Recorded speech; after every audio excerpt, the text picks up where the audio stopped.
ladies and gentlemen, welcome to the historic Stone Castle, home of the Tennessee High School Vikings. Introducing this evening's McMillan and Christian Family Dentistry starting lineup for your Tennessee High Vikings. On offense for the Vikings, Isaiah Trinkle, Haynesville Elementary. Ryan Samora, Holston View Elementary. Mason Campbell, the Haynesville Elementary. Dorian Suggs, Fairmount Elementary. Preston Fagans, Holston View Elementary. Josh Sizemore, Avoca Elementary. Jacob Van Valkenburg, Avoca Elementary. Banner Hawkroad, Avoca Elementary. Peyton Fagans, Holston View Elementary School. Turner Elliott, Holston View Elementary. Jimmy Phipps, Avoca Elementary. Thatcher Hutton, Holston View Elementary. on defense for the Maroon Machine, Jason Herndon, Anderson Elementary. Dorian Suggs, Fairmount Elementary. Aiden Thompson, Anderson Elementary. Jacob Bray, Fairmount Elementary. Preston Fagans, Holston View Elementary. Carter Kazee, Fairmount Elementary. Turner Elliott, Holston View Elementary. Trent Dowdell, Haynesville Elementary. Peyton Fagans, Holston View Elementary School. Donnie Thomas, Washington Lee Elementary School. Jacob Van Valkenburg, Avoca Elementary. and introducing the Tennessee High Viking football coaching staff. Josh Holt, Emory and Henry College. Jesse Taylor, East Tennessee State University. Matt Chandler, Emory and Henry College. Derek Dowdell, University of Tennessee. Christian Gibson, East Tennessee State University. Jordan Bryant, University of Tennessee. Cody Snyder, King University. Dustin Pinnell, King College. TJ McMurray, King University. Matt Indiana Schaefer, Tennessee High. Introducing your 2023-24 Viking cheerleaders.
And now the 2023-24 Viking Dance Team.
gentlemen, please direct your attention to the midfield where the Gate City Marching Band, under the field command of Drum Major Emerson Brown, will perform a portion of their 2023 field show entitled Living the Dream.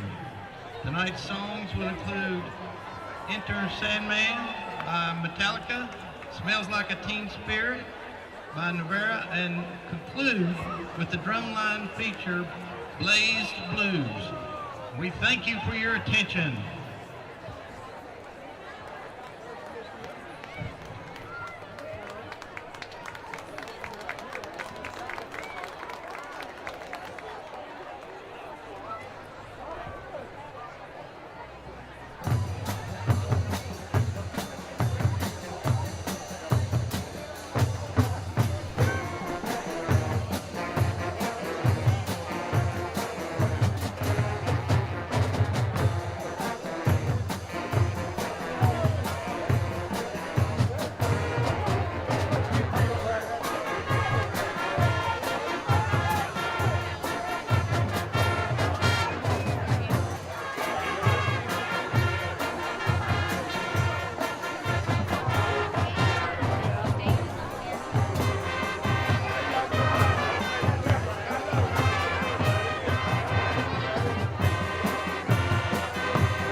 Let's hear it for the Gate City Marching Band.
Ladies and gentlemen, please welcome the Tennessee Middle School 7th and 8th grade band as they perform Hoorays for Vikings with the Tennessee High Mighty Viking Band.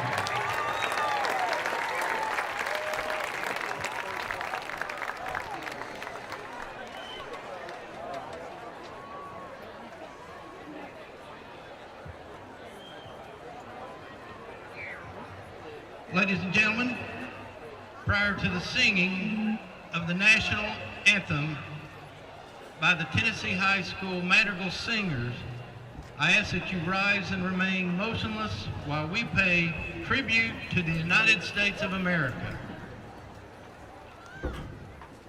Recognizing that this game is an extension of classroom learning environment, we will begin our tribute with a moment of silence. As we begin, please remember all the brave men and women serving in our armed forces around the world. Let us remain ever vigilant against the threats to our great nation.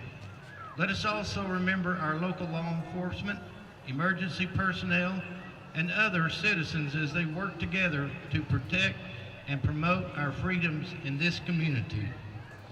And as we practice and exercise our freedoms, let us think of freedom not as the right to do as we please, but as an opportunity to do what is right.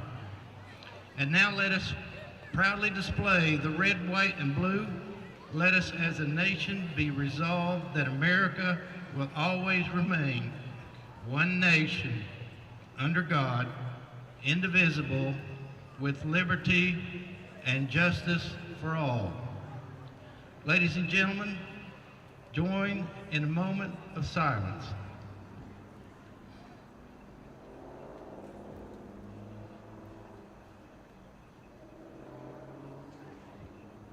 Now please focus on the American flag as is presented on the field by the Tennessee High School Junior ROTC Cadet Corps, followed by the singing of the national anthem.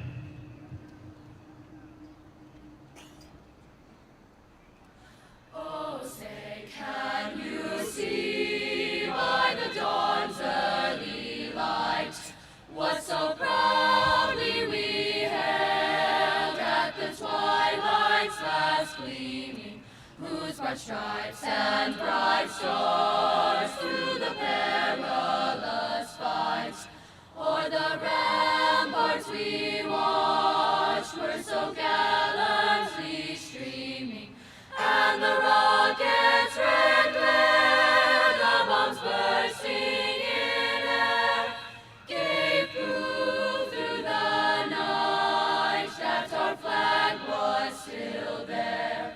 Oh, say, does that star-spangled banner yet wave o'er the land of the free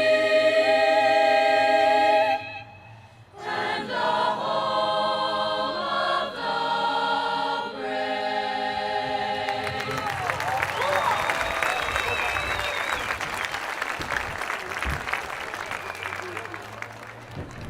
And now let us welcome the Tennessee Middle School 7th and 8th grade band as they perform Hooray for Vikings with the Tennessee High Mighty Viking Band.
Okay, Viking fans, let's get ready. Let's welcome your Tennessee High Vikings.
Good evening and welcome to the Viking Sports Network. We have Friday Night Lights from the Stone Castle here in Bristol, Tennessee. I am CJ Manahan. I'm your host for this evening, flanked as always to my left by color man extraordinaire, Mr. Mike Kennedy, former Viking footballer and current Tennessee Middle coach as well.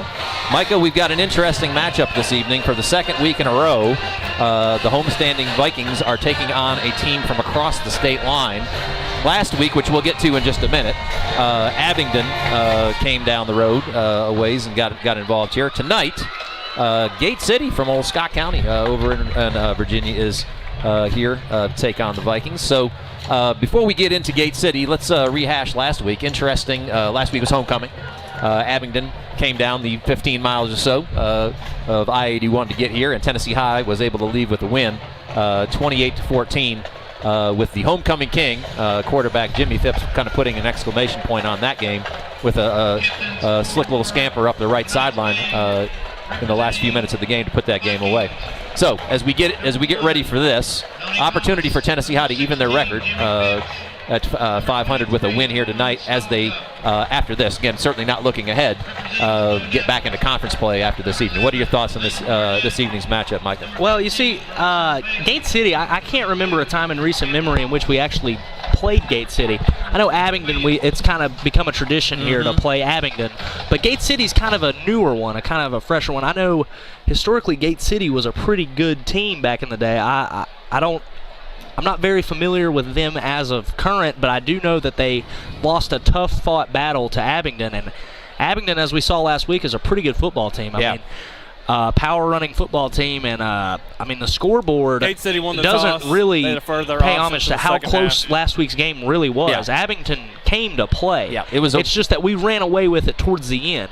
But I look forward to seeing Tennessee High will receive much of the same type of football that we saw from Abingdon from Gate City. Absolutely. That's a fair assessment, I do believe, because overall that game last week was a one-possession game really all the way up until the end. So it was hard fought.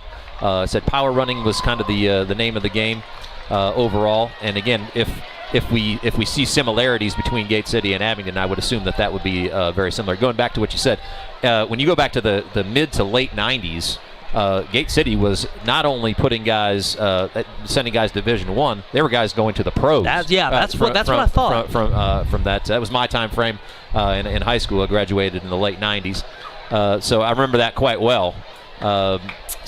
But again, like I said, I'm not as familiar with the Blue Devils today as I was. They obviously here in recent years have gotten a lot of attention on the basketball side. Yeah, I was going to say, paying homage to your favorite sport. Absolutely. I mean, Mac McClung just won the dunk contest. I know. Zach Urban, who's another guy that went to Division I from there as well. They're playing it there at the same time. So it should be interesting as we kind of get up to speed with what Gate City wants to do.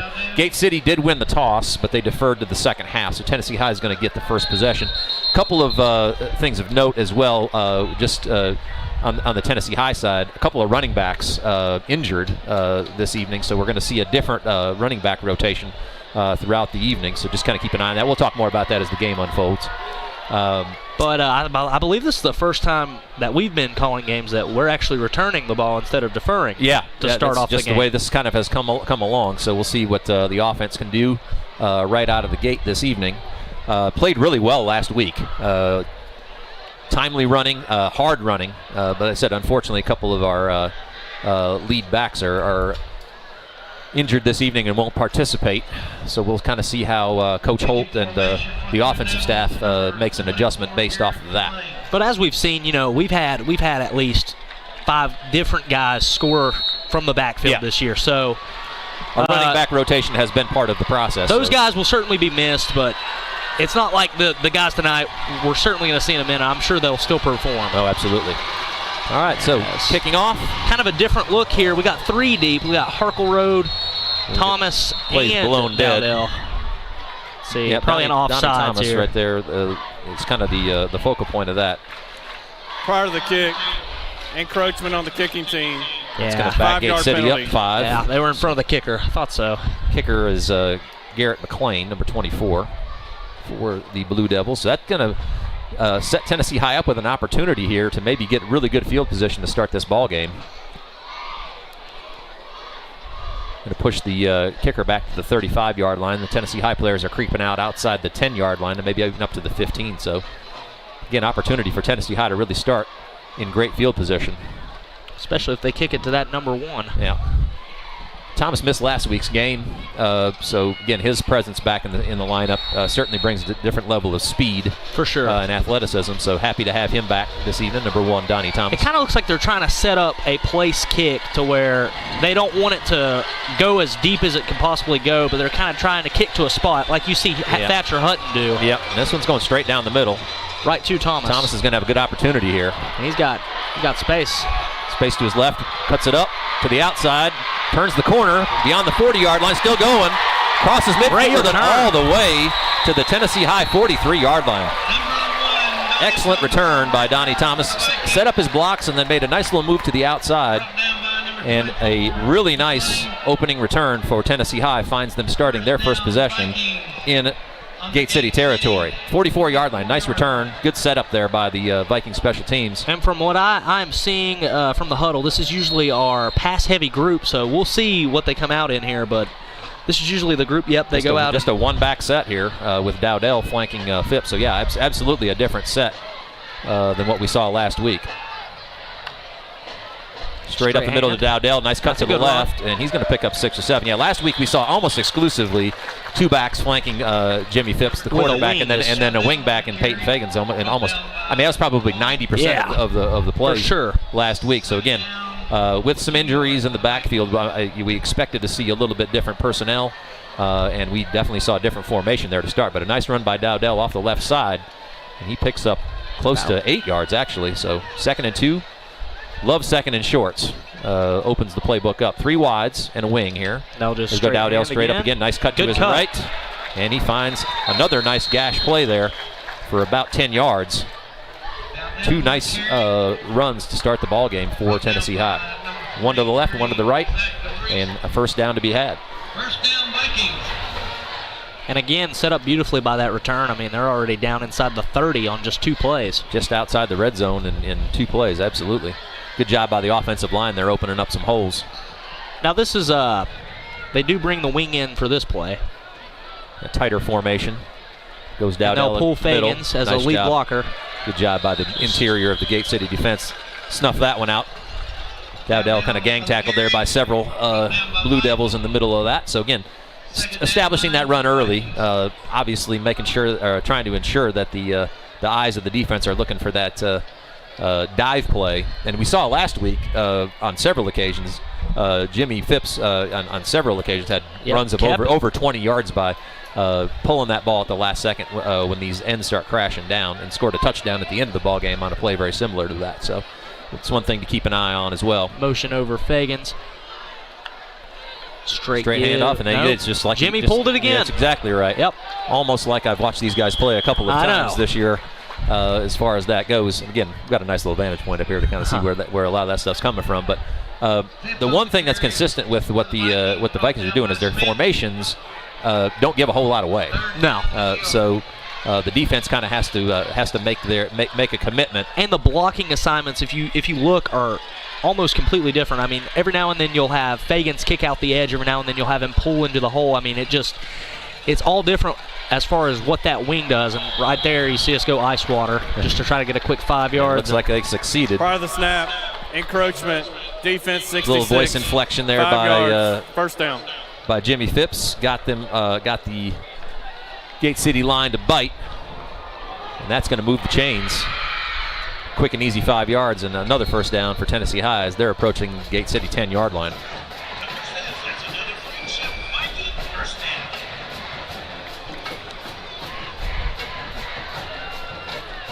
So 1st and 10, just outside the 10-yard line. Tennessee High with the ability to get a first down just inside what looks like about the 3-yard line. Dowdell straight up the middle. He's got a lane, and he's in the end zone. Score. Very nice. Touchdown. Tennessee High establishing a downhill running attack. Yep.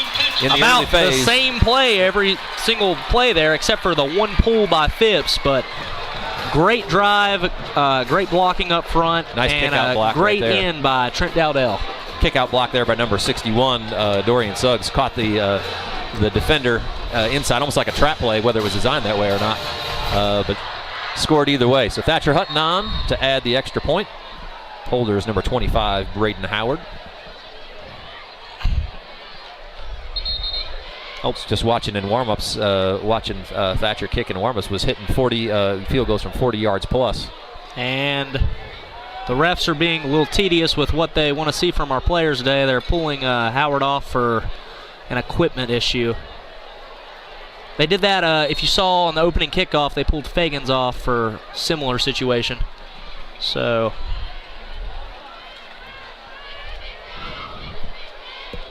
from what I can tell, it's a knee pad issue. yeah, you got to get them over the knees. Yeah. They hate seeing those. And again, it's a safety issue as you would expect. But again, at the same time, I've just never gotten why they don't pull them down in the first place. But you know, it's the way it is. But anyway, that kick is good by Thatcher Hutton, and Tennessee High takes a 7-0 lead on a quick strike. Great opening kickoff return, which brought the Tennessee High some field position in Gate City territory. A handful of plays later, aided by a offside on 3rd down, and Tennessee High put 7 on the board to start the game. It couldn't go much better for the offense. It was very quick too. I mean, good execution. Like I said, it appears that Trent Dowdell is going to be your lead back this evening. The other thing, I'd like to see this maybe the next time around. I think there might have been a handful of offensive line changes there as well.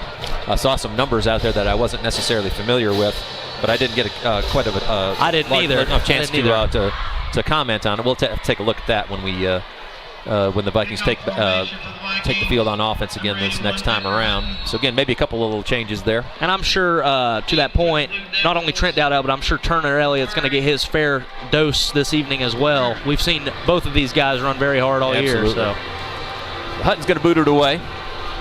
Gate City going to get their first opportunity on offense.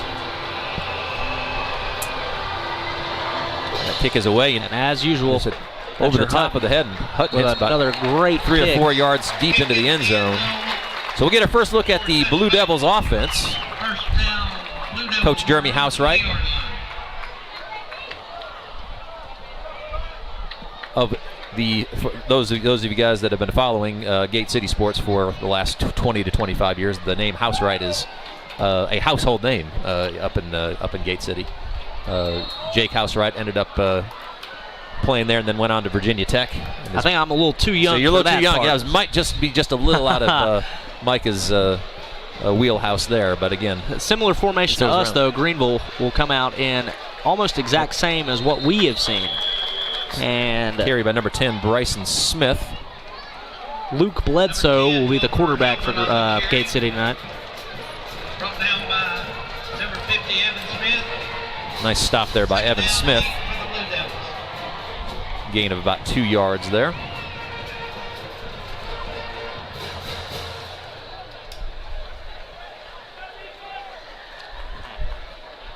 Yeah, Gate City in very much a similar set, if not the same set as Tennessee. I believe it's the exact same set. I mean, well, wide's going to spread play there. Great play nice by job Jacob Ray. Got a hand on him and was able to stop Smith's momentum, and then got a little bit of assistance on the edge by Turner Elliott from the aforementioned Turner Elliott.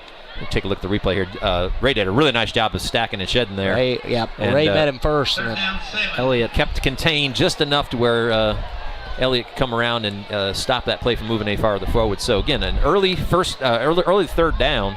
And long Third and long, 3rd and 7 for the Blue Devils. 3 wides, again, same set. Same exact formation, just moved Offset to over the left. wing. Yep.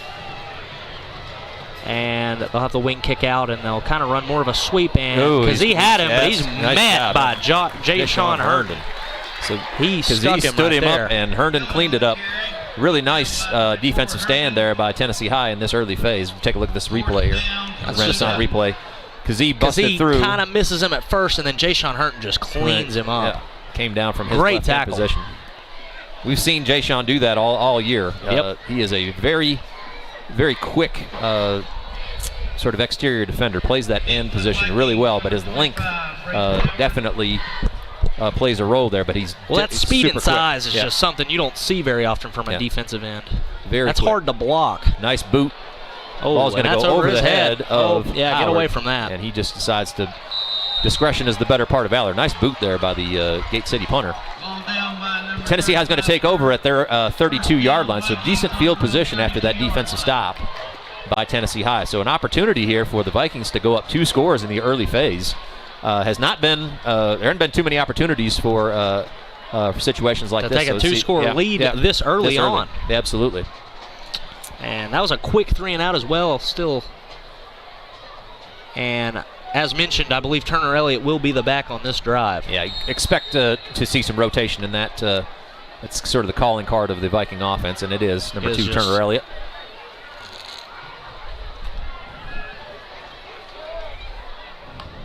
Now hand on a middle. Much of a similar play that we've seen so Busting, far. And busting he just tackles, running hard. Running through tackles there. Looked like they had him stopped for maybe even a loss. Turns it into a 6 or 7-yard gain. Ended up being about 8. Yeah. So yeah, number 60, Ryan Samora on the left-hand side of the, looking like he's playing left guard, and then Preston Fagans, who we saw play quite a bit of defense last week, looks like he's playing left tackle this evening as well. So a little bit of a shake-up on the offensive line. Looks like the right-hand side of the line, along with center Mason Campbell, Suggs on the right-hand side, and Trinkle on the right-hand side. Looks to be kind of the group that's been there all year. But maybe a little bit of a change on the left-hand side. Stack back set. See Fagans pull along with Suggs. Yep, it's going to get a first down for Tennessee High. Tough running again there by number 2. Elliott picks up about 4, and that'll move the chains. First down, Vikings. So, every play so far has been a positive result for the Vikings. Again, you're going to start to see that Gate City defense start creeping down even further. Maybe an opportunity for a play-action pass here. And if you see safety especially just playing about 10 yards off the line of scrimmage, so he's not deep at all. So there's 8 guys in the box right there. Same play though. It looks like mishandled. Looks like Phipps might have fallen on it though. Fortunate play. And we've mentioned that before in the past, just how quick these handoffs are. And right there, he just kind of outruns it, and that causes the fumble. See this on the Renaissance replay. Because, I mean, as soon as the ball snapped, those backs are downhill and just couldn't quite get it in the pocket there. But thankfully, we fell on it. Vikings avert disaster there, even pick up a yard. Yeah. 2nd and 9. Fagans in motion there, going strong side. Elliott's right there in the backfield. Still drives forward to pick up another 2 or 3 yards, so he's running. Met first by, I believe, the defensive tackle, number 66, Dominic Collins. Nice play there. Shed a block right there early. Yep. Brought down by Collins. 3rd down, 6 for the Vikings. So Tennessee High with a 3rd and medium. They approach the 50-yard line. Oh, got a rollout here. Rollout here. Wide open is Fagans. Fagans will make a move. For a nice block right there. Face mask. There it is. Face mask coming in. So Tennessee High is going to. There's flags coming in from all angles. And that was pretty clear. You saw his head wrap around immediately. Really nice play design though too. Fagans went in motion that initially, and then kind of just curled back around, a little kind of shallow drag, And Phipps was looking for him the whole time, and once he busted open, he dropped it right on his hands. Face mask, defense number 43. Yeah, right 15 there. yards, first down. And a 15-yard face mask is going to add to this. So Tennessee High is going to move the ball into. There it is. See Fagan shoot across the screen here. Yep, there he is. Just get right into the flat, just a quick dump down, and then clear face mask right there. I mean, Yeah. Doesn't get any more clear than There's that. another flag coming in right there at the end. So, yeah, referees are all over that one. Tennessee High takes over here, first down at the 26-yard line. So on the march again. I like that play design on that last play. I did too. A little tight end delay Just and then a drag to bring Fagans into a wide open area. And Fagans did the rest.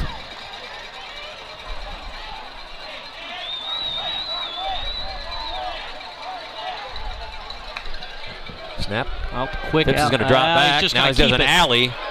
Man-to-man. And Phipps is through the middle right there. Makes a nice run. He's going to get himself first snap. The ball came out. Looked like... Couldn't quite tell what to check the replay on this, whether it looked like he was down. I mean, personally, I thought he was down, but... the referees aren't making a... It looks like they're going to say he was down. Yeah, he was definitely down. He was down, for sure. Yeah. But let's see what the call on the field is. The ruling of the play is the runner's down by contact. Yeah, that's the right call. First We down, look at the Tennessee replay. High. He's clearly he's down. all the way down. The ball is on his rear end first, and then rolls over to an arm, and then the ball Yeah, comes you hear out, you so. hear the phrase all the time. Ground can't cause a fumble. Yeah, absolutely, and that's a prime example. So Tennessee High retains possession. 12-yard run there for Phipps. Saw the man-to-man defense and kept it, and it was the right play.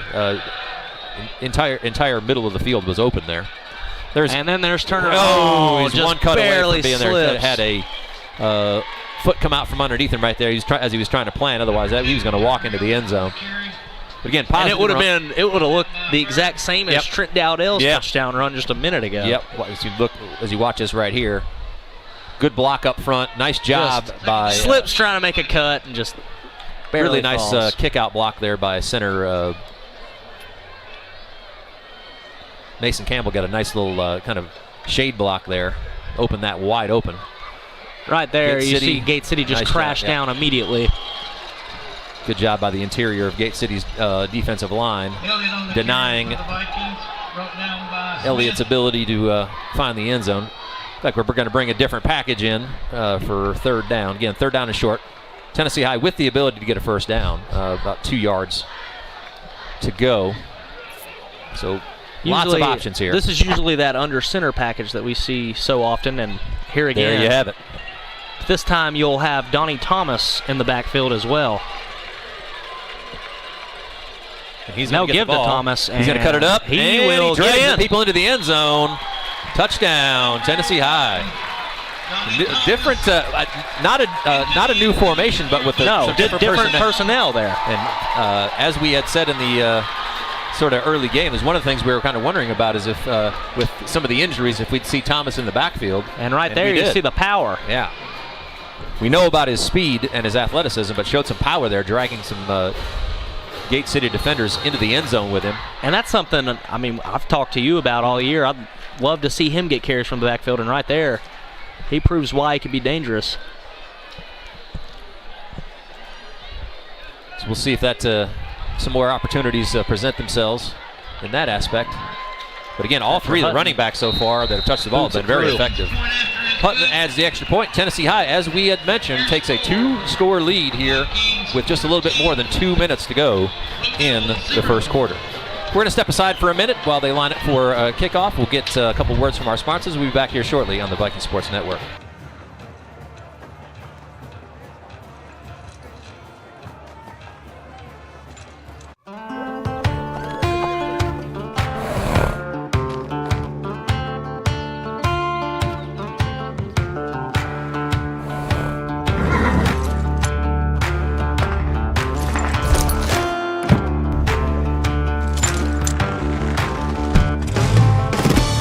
Whatever it is you drive, you'll find it at Friendship. Tell them Mitch. We're dealing!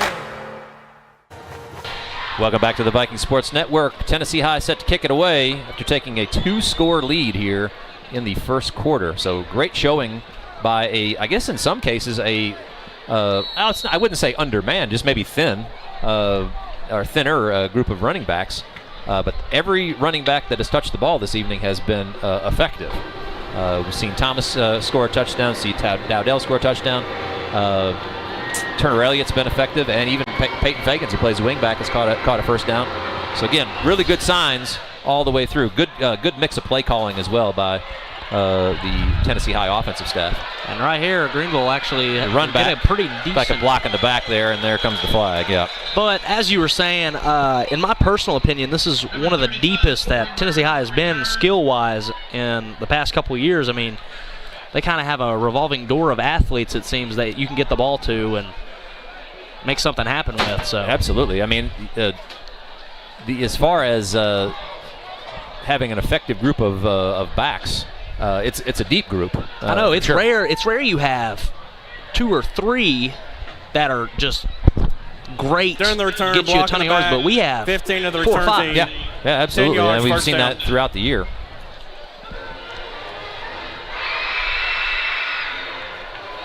Right there, you'll see penalty get taken back all the way to the 15-yard line after a return out to the 25. So nice return is negated by a block in the back, and so Gate City's going to start this possession at their own 15-yard line. With a different formation, looks like a 2-gun formation here with 2 backs, and pitch go to a outside. Speed option, and that's met first by Turner Elliott. Played beautifully. They were ready for that speed option. It looks like they've been watching film on that one. And again, not to jinx anything, but one of the things we've seen right in these first couple of plays, one of the bugaboos that we'd seen with the Tennessee High defense was the inability to finish tackles. And this evening, it's been the exact opposite. They've met them really good reads. The initial contact's been there, and then there's been somebody to rally and wrap up. And they're hitting hard tonight. And you could see that. They're putting a body on somebody instead of just throwing out the arm tackles. Absolutely, 100%. So a loss of about 4 yards. And right there, you see another equipment malfunction. Shoo. And some of these taller players can't help that those knee pads will ride up on them, but yeah, you know. And again, obviously a safety issue, but the reality of it is, referees may be being a little nitpicky. This looks like a straight give to the QB. Not much there. There's Fagans. It's met by everyone up front. Preston Fagans has been a real pleasant surprise in this defense. Wasn't getting a ton of run at the beginning of the year, but played really well against Abingdon last week and looks to be rewarded with some more playing time in this sort of interior line alongside Carter Kazee, who's been the leader of that linebacking crew. So done a really good job playing both ways. Now, I saw him play in middle school, and I could have told you he was going to be a ball player when it came to playing that inside linebacker. I said immediately he would be an inside linebacker here. I remember telling Coach Arnold, and he's proven exactly why. Right there. Good defense by Baron Harklerode. Did a good job of staying on the wide receiver's hip without coming through him to cause a interference penalty. Good pressure by up front by Tennessee High as well. Kind of had the quarterback Bledsoe running for his life back there. It's kind of a dangerous pass through late over the middle.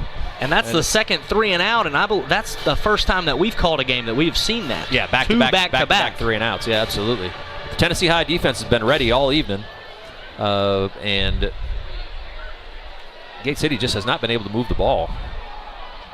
Now, we did see a good punt last time from Barnett, but see if Howard maybe going to be giving him a little bit more room here. Prior to the snap, delay of game, number 11 of the offense, 5 yards, remains 4th down. So another 5-yard penalty is going to back Gate City up a little further. This puts Tennessee High in a really good position here. Possibly start this drive in Gate City territory.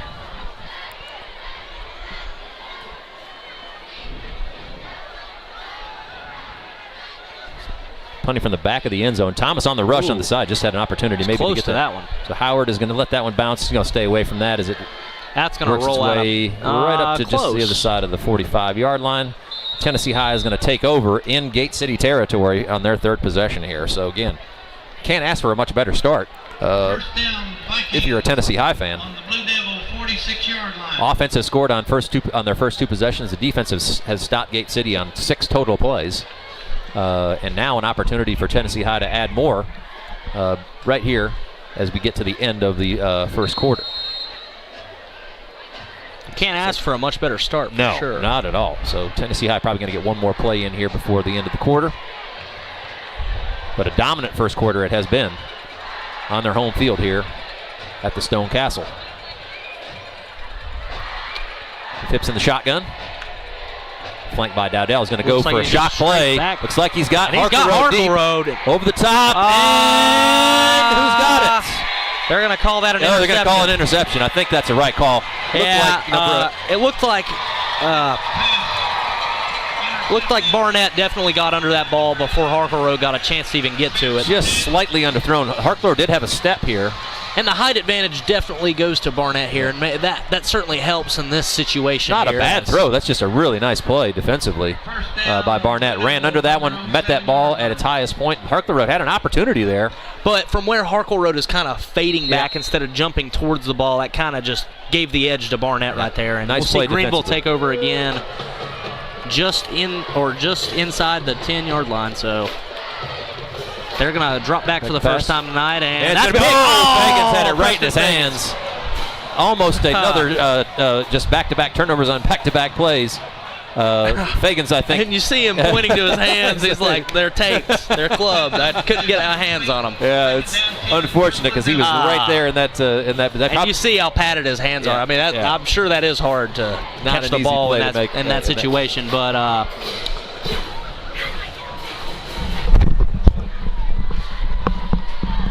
so, missed opportunity for Tennessee High there because I think Fagans would have scored. For sure. There's no one in front of him. There was nobody in front of him. So, anyway, the ball fell harmlessly, and Gate City retains possession. And Kazee is going to run him down. Yep. It's about the longest run we've seen from scrimmage here this evening for Gate City. So, again, it's going to be another long third down as the end of the first quarter is now upon us. So, a dominant first quarter by Tennessee High. The only negative, a really great defensive play by Gate City to snatch an interception. But as we start the second quarter, we're going to be third and long again, which is a position that Gate City's been in quite a bit here so far. So we're going to step away. We'll be back for the start of the second quarter here shortly on the Viking Sports Network.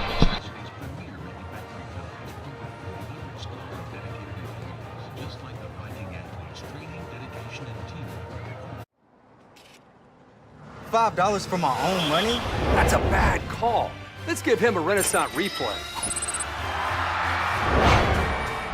Sign up for Renaissance Rewards Extra Checking with ATM refunds today.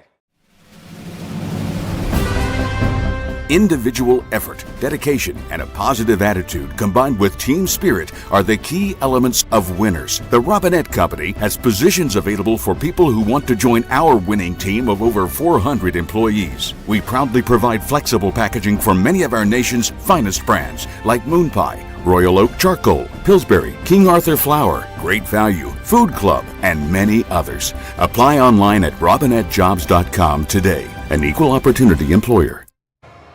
Welcome back to the Viking Sports Network. Second quarter action about to be underway.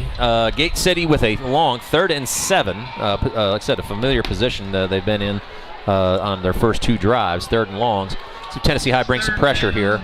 Again, Gate City with the nose of the ball just touching the 10-yard line.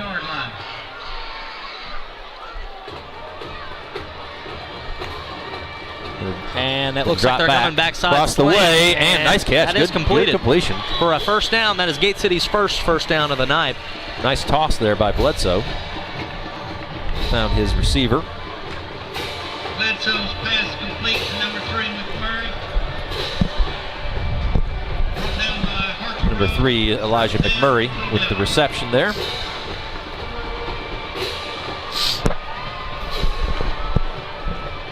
So, as Mike has said, first down for Greenville.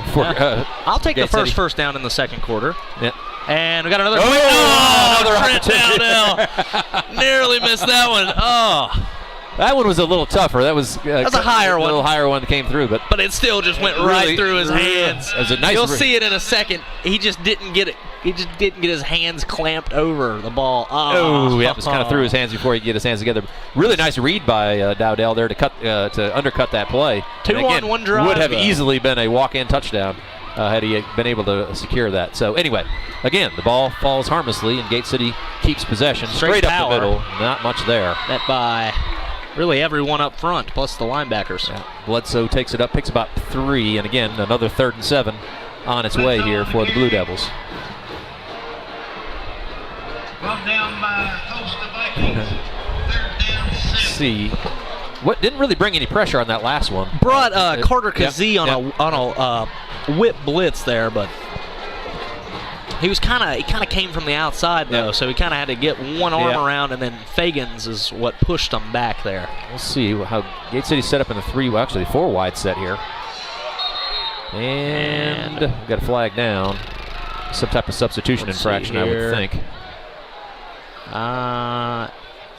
That would be my assumption as well. There's no foul on the play. Oh, never mind. I think they thought that they broke the huddle with 12, and they really didn't. They really don't. They just had 11, so saw the referees trying to count out there. All right, so 3rd and 7. Tennessee High with a little bit blitz up the middle. The ball is bobbled. He's under duress. Kazee looked like he got a little piece of his arm, and that ball is going to be thrown away. Nice job, really, by Bledsoe to be able to just make something out of nothing there and not end up losing major yardage. And he really didn't force anything either. Nope. He just kind of... The snap was low. Wasn't really even his fault. Good pressure there by Tennessee High. Well, you see him at first. I guess he thought about keeping it, and then he just kind of fires this one to the... Evan Smith forcing Bledsoe out of the pocket. And that'll bring up the 3rd punt of the night for Gate City. Let's see if Tennessee High can get a return on here. So far, the punter's been able to pin him back deep, and he's also the one that had that interception as well. So good athlete. Good snap. See this one, and Kick Thomas is nice right there every time. Kick, you see, Howard's going to let that one go as well. That's another one that'll roll. I just think those sideline. are so high, they're hard to field. Well, not going to gain much by getting involved with that either. So again, Tennessee High is going to take over just inside their 39-yard line. So Tennessee High with another opportunity. Went for a big kind of shock play after the last. Try to get maybe 3 scores before the first quarter ended, and you know. And I don't blame them. I don't either. The offense or the defense has really been holding up well, but I would expect maybe another drive here trying to soften up that interior of that Gate City defense. It's been pretty successful so far. So it's Phipps and Dowdell. Josh Sizemore on the split closest to us here. They'll trade over Trent Dowdell, and they'll just do a straight give as usual. And he's got a huge lane to run in. Trying to set up a block here. And he's got room. He cuts it back. Nicely done. Great run by Trent Dowdell. Dowdell really set that up nicely. Josh Sizemore hustling down the field there to provide a block as well. And Tennessee High busts it right through the middle for a long gain. Now, I know for a fact that Trent Dowdell has one of the fastest 40 times on this team. I believe he's clocked in at a 4.86, and he's been a phenomenal track runner as well. Yep. So right there, he gets to show off his speed. Just one pursuit by the cornerback is what led that to a tackle. Otherwise, he was gone. Yep. Really nice patience there. Good initial burst through the hole, and then found himself with a lot of green in front of him. Tennessee High, three wide out set. Owen Stallcup all the way out to the perimeter. They looked like they were going to go more of the same. Prior to the snap, delay a game. Offense number 16. That's going to back Tennessee High up 5 yards. That sometimes can happen after a long runs or long plays, as everybody's got to hustle down the field to get everybody set. Yep. So anyway, that's going to cost Tennessee High 5. Did look like that. At least that play was going to be a fairly similar design. Again, it looks like they're going to stick with the 3 wide set. Yep, they are. Sizemore and Harkler rode to the short side, and Stallcup all the way out to the wide side.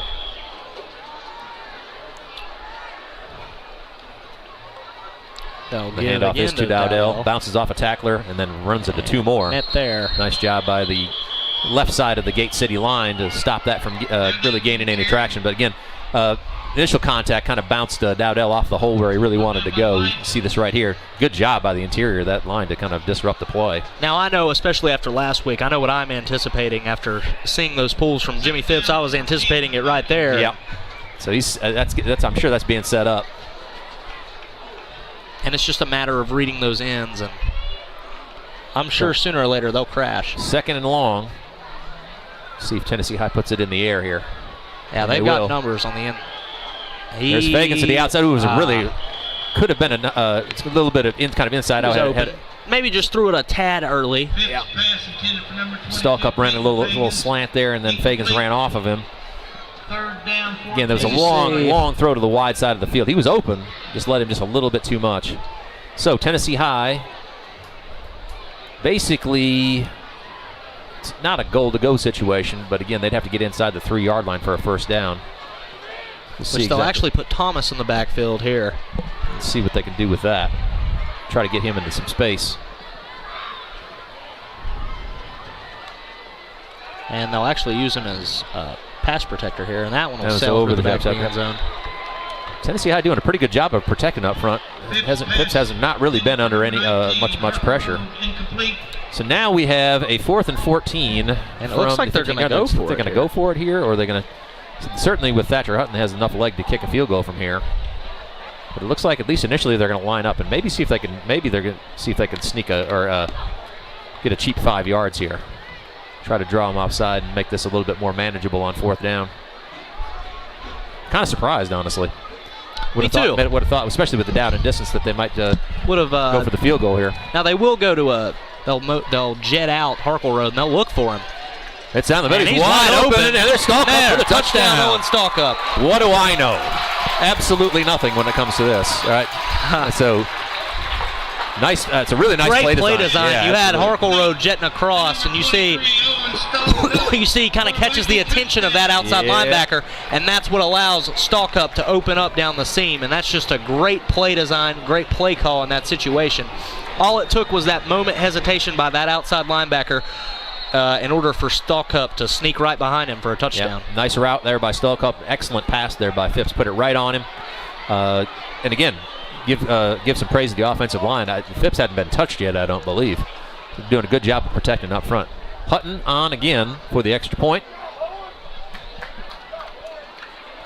And pick is up and is on to Southside Avenue. This is the leg of Thatcher Hutton there. Absolutely. So Tennessee High takes a 21-0 lead. We're going to step aside for a moment. We're going to get a student of the week here from the Cuddy Group.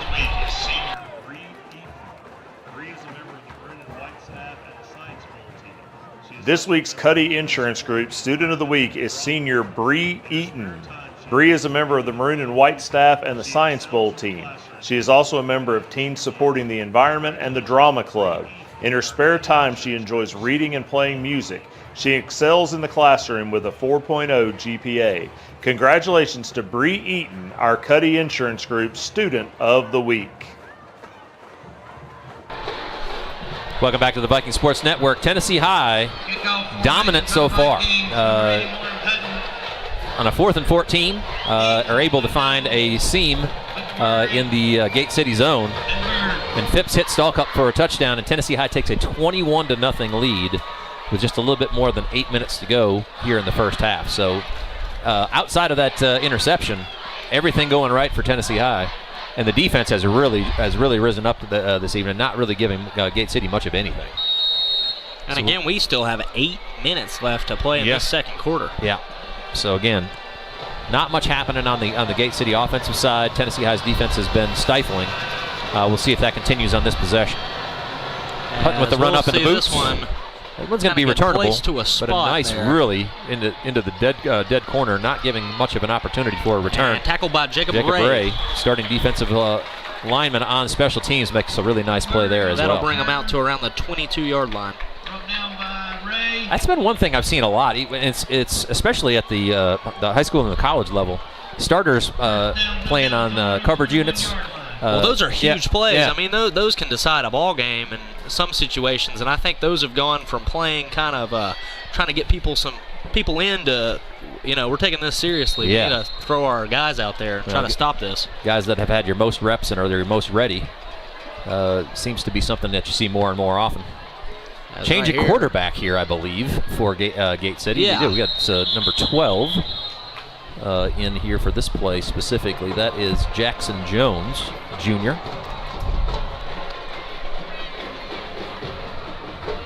keep our eyes on that.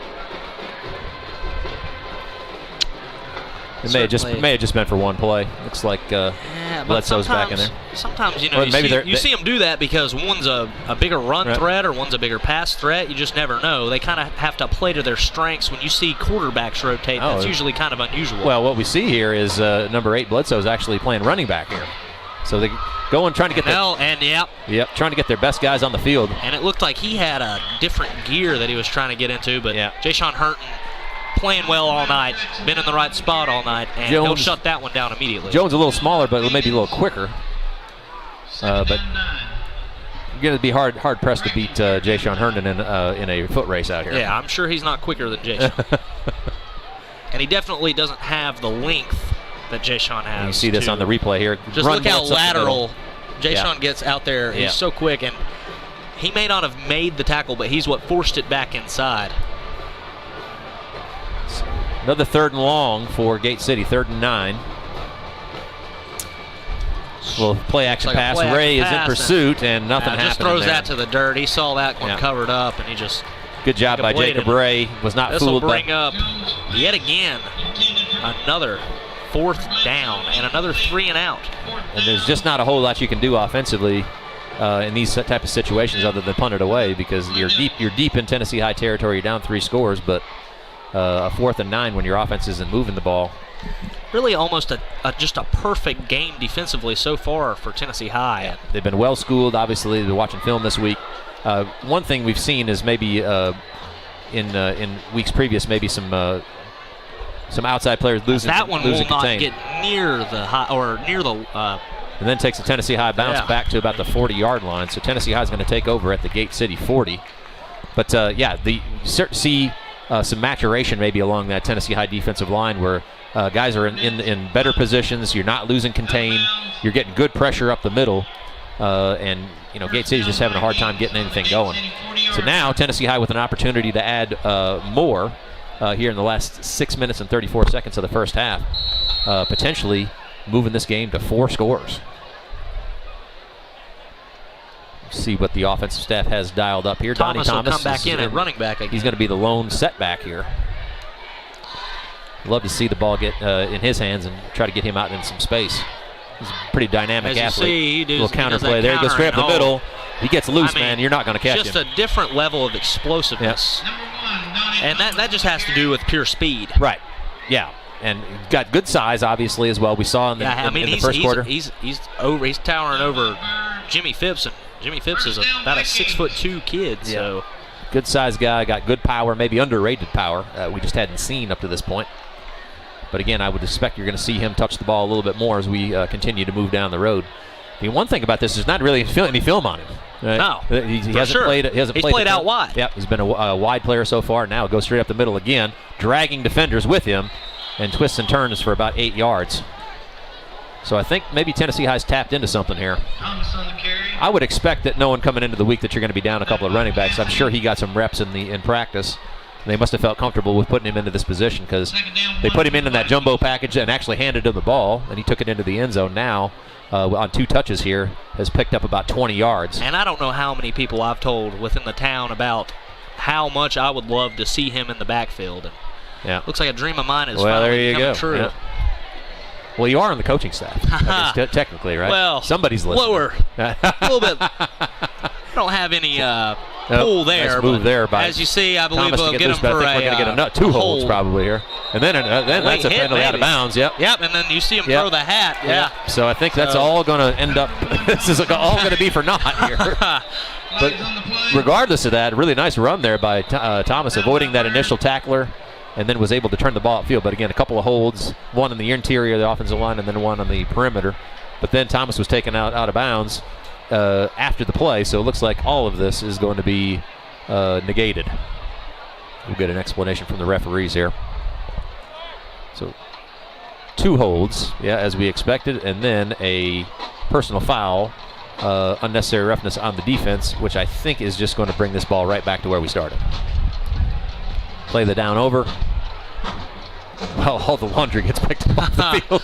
They're still discussing this one. They're like, I got to hold here, hold there, and then an unnecessary roughness. So let's see how they talk this one out. I have 2 live ball fouls by the offense, followed by a dead ball foul on the defense. Holding on the offense, decline. Holding on the offense. That penalty is 10 yards. After the play, dead ball, personal foul on the defense.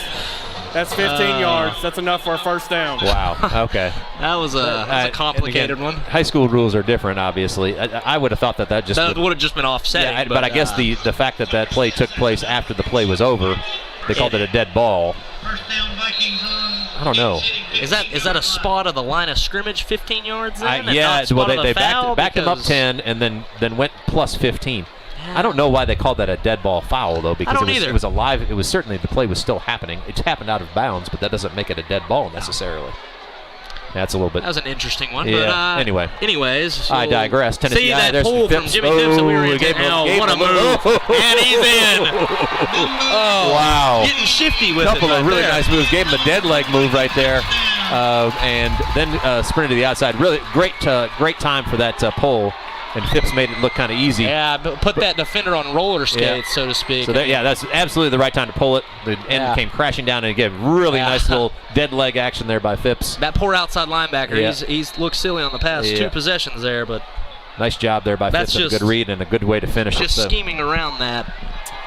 Tennessee High now with an opportunity to go up by 4 scores to cap this off with an extra point by Thatcher Hutton. Up and good, and for the second time out on the south side. So Tennessee High takes a 28-0 lead here in what has been just shy of a flawless first half. So we're going to step aside here. We're going to get a student athlete of the week here for Tennessee High. We'll be back here shortly on the Viking Sports Network.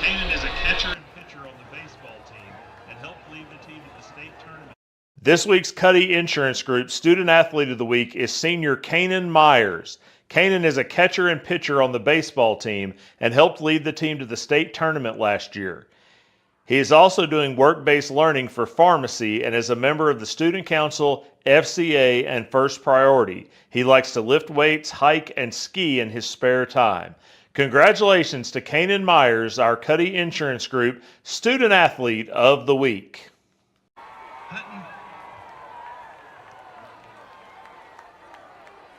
28-0 with just under 5 minutes to play.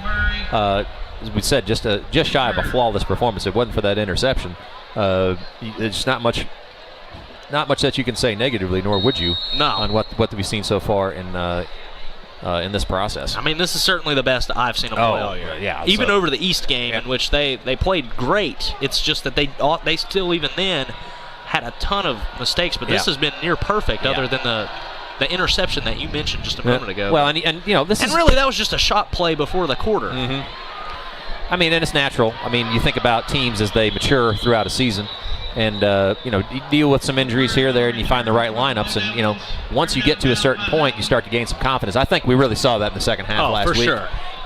The offense really started clicking. You had a nice rotation of running backs. Phipps was doing it with both his arms and with his arm and his legs. We knew that he was capable of that. And now it seems to just kind of all come together here. And the defense also playing lights out here, doing a great job of putting pressure on the quarterback and also tackling very well all over the field. As again, straight handoff. Again, defense is in pursuit. There's just nothing first there. Again by Jay Sean Herndon. Herndon kind of taken over all night. He is not allowing anyone to get outside of him. Yeah, he's been a stalwart there all night long. And again, the Gate City running backs just haven't had any room to get anything moving up the middle, so a lot of these plays have been bouncing outside, and Herndon's just kind of been waiting for him. And again, Jacob Ray on the other side, number 75, has done a good job as well of keeping things contained.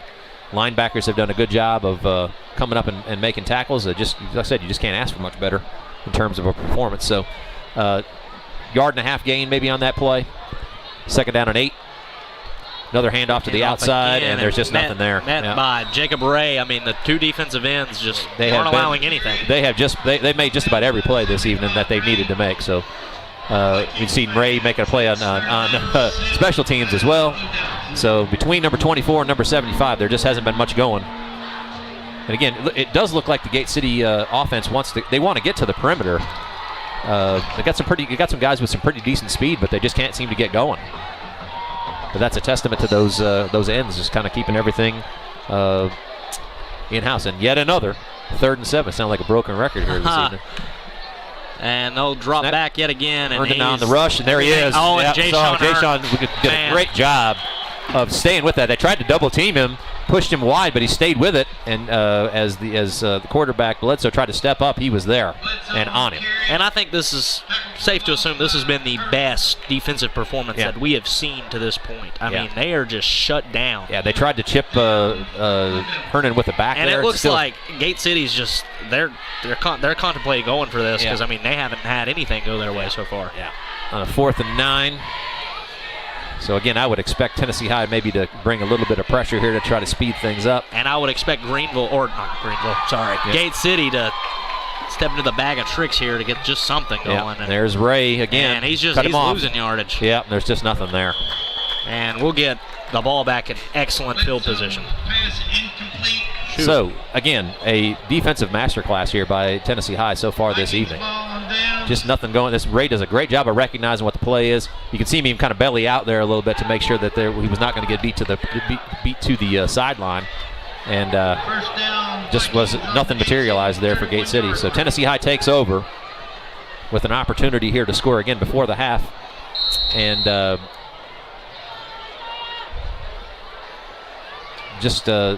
put a cap on what has been just an awesome first half. Gate City did defer at halftime, so they're going to get the ball coming out. But the way we're seeing the defense play, that's probably exactly what you want. The defense has been just outstanding so far this evening. Offense hasn't been too... Little counter for Turner Elliott. He's going to push up through the middle there, going to pick up 2 or 3. So, yeah, and it's not like the offense has been they've been great as well. But the defense has just been lights out. I mean, when you force, you have 1 first down against you the whole entire game. Yeah, that's something special. No doubt. And I would love to see the yardage totals between the two just to compare. Yeah, I'm sure it is it's completely lopsided here. So we're going to go into 2 minutes. Tennessee High kind of taking their time, content to run this clock down to see if they can't make this the last possession of the half. So Elliott straight up the middle again. The ball came flying out there. Flew out there. I think Tennessee High got it back again. So the second time the ball's hit the turf and found a Viking. I think that's just how Turner drew it up. He just threw it over there to get more yards. I'm going to see that play again. How that ball just came shooting out of there. He threw it, but he didn't. What happened? And I assume a helmet. Somebody ripped it out. Oh no! I don't. Yeah, I mean that's kind of crazy. It looks like a glitch in a video game. Yeah, watch this again. It looks like he's trying to pull away, and that somehow that ball just kind of flies out of his arm. Yeah, like he threw it. Hold on, he pulls his arm. I see it get punched. I see it get punched. Now I saw it. Okay, I was about to say because it looked like he was just trying to pull free, and that ball kind of went with it, but the ball was punched out. You usually don't see him fly that. No, far, and it went it ended up a net 6-yard gain for Tennessee High, who can't seem to do anything wrong this evening. Even the fumbles are good. Even on plays that you wouldn't consider to be positive, we pick up positive yardage. We got an injury timeout here. We're going to step aside for a minute, get a couple of words from our sponsor. We'll be back here shortly on the Viking Sports Network.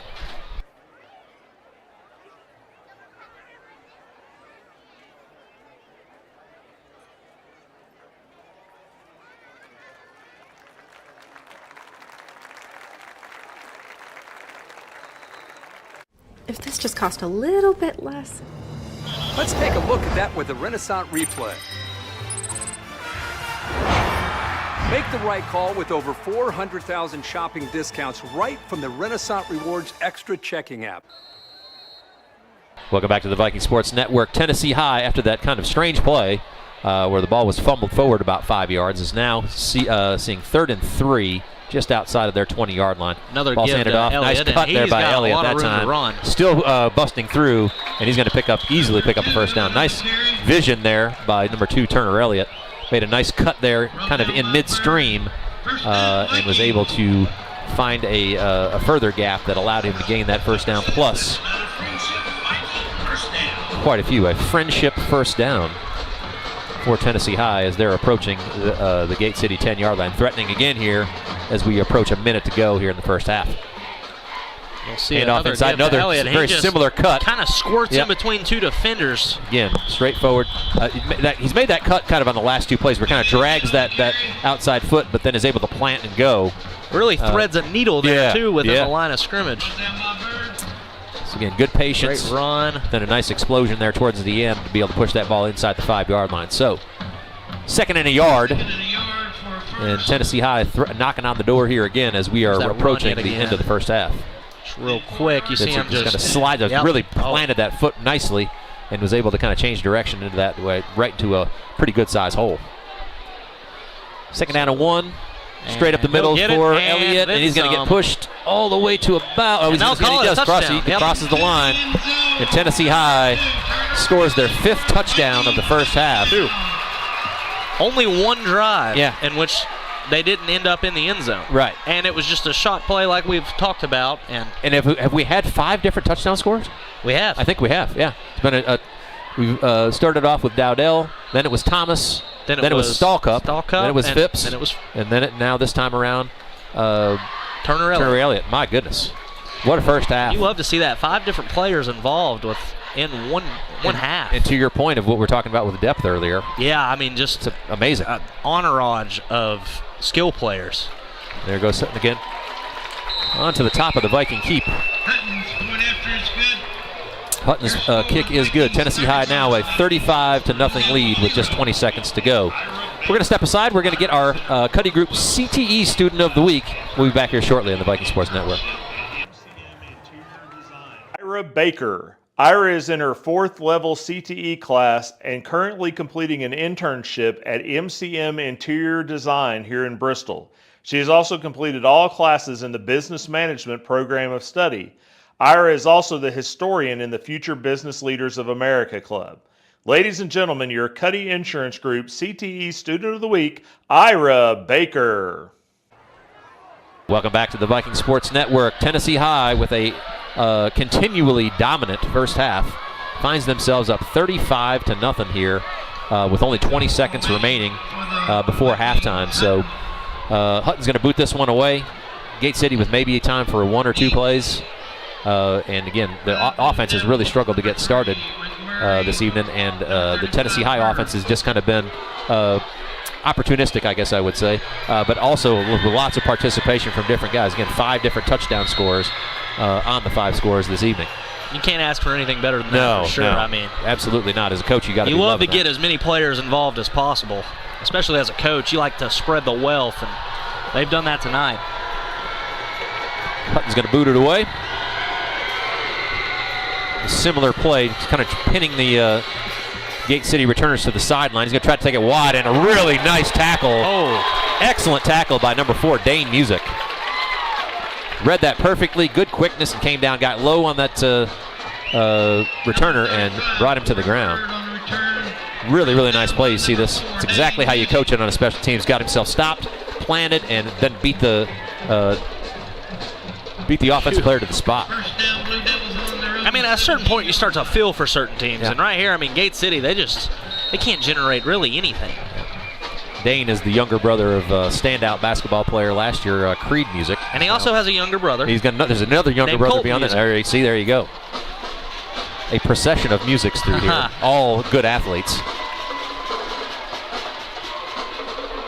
The ball goes straight down the middle. Looks like probably going to have some interference there. Yeah, they're going to throw that one on Thomas. That's not a bad, really, honestly. Really, I think that's just him tripping to the ground and kind of just accidentally clips the hill there. But even in that situation, tackle the guy if you're beat. I mean, there's only 5 seconds left to go. Oh, for sure, absolutely. Do not give up a long play there. Keep the shutout half, absolutely. For sure. Yeah, so again, in that case, obviously you'd like to make sure you keep everybody in front of you in that. So this is a pretty nice route there and a nice throw by Bledsoe. Put it right on him. Thomas was guilty of the interference, but really, honestly, that's not the worst thing that could have happened. Pass interference, defense. It's only a 15-yard penalty, so really nothing down. hurt. And just time for probably one more play here. Again, I'm sure you'll see Tennessee High go into a deep prevent in this scenario, just make sure everything is happening in front of them. Yeah, and again, that really, honestly, that you go back and look at that, it was just that. Honestly, looks like incidental contact. Watch their feet just get tangled up here. There's not really even any interference there. And then there's a rush up the middle. Evan Jay Smith, Sean Herndon, and Herndon again is all over. Herndon, he's been all over it all night. He has just been dominant all the way through. That is going to bring us shut out the half. So nice pressure there by, again, Smith has done a nice job early throughout this game too as well, creating good pressure. But Herndon is all over the place out there. Yeah.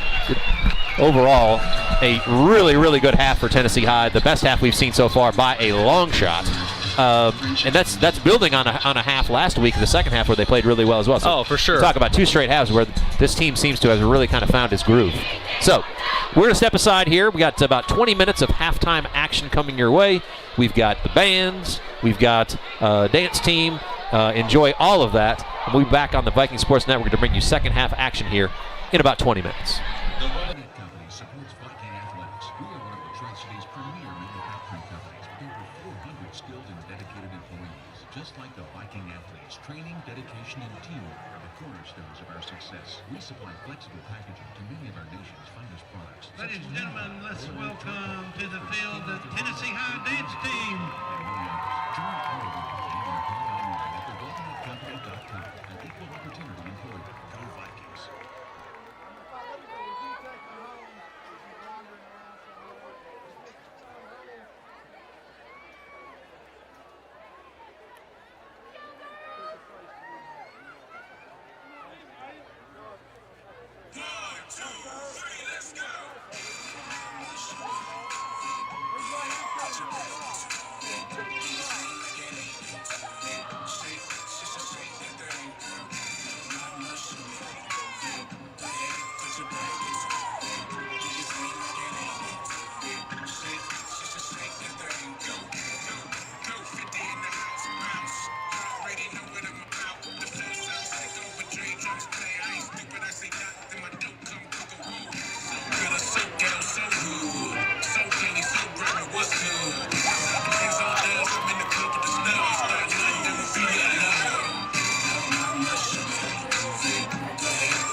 And now, ladies and gentlemen, please welcome to the field the Tennessee High School Mighty Viking Band.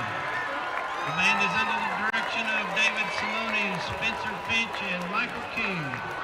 Additional staff includes Wesley McGrew, Sarah Stacy, Ashley Koppelman, Tanner Underwood, Bailey Rash, Braden Gillum, Taylor Duncan, Rebecca Hawley, and Hannah Kistner. Band officers include Joan Weddington, Unanda Hun, Delaney Rogers, Kenzie Davis, Natalie Darby, Haley Miller, Caden Qualls, Noah Long, Jackson Norris, Ollie Koppelman, Mackenzie Smith, Ada Hilton, Micah Bechtel, Logan Dixon McNew, Brianna Klaus, Brendan Shaw, Luke Smith, Connor Page, Vance McCracken, Abigail Waldorf, Colby May, R. Lemons, Eustrea Cadella, and Shelby Venning. The assistant drum major is Ella Marie Finch, and the drum major is Macy Galloway. Tonight the band will be performing their 2023 show, The Last Straw, which includes original music composed by Shane Gwaltney, Matt Pelosa, and Jeremy Thompson.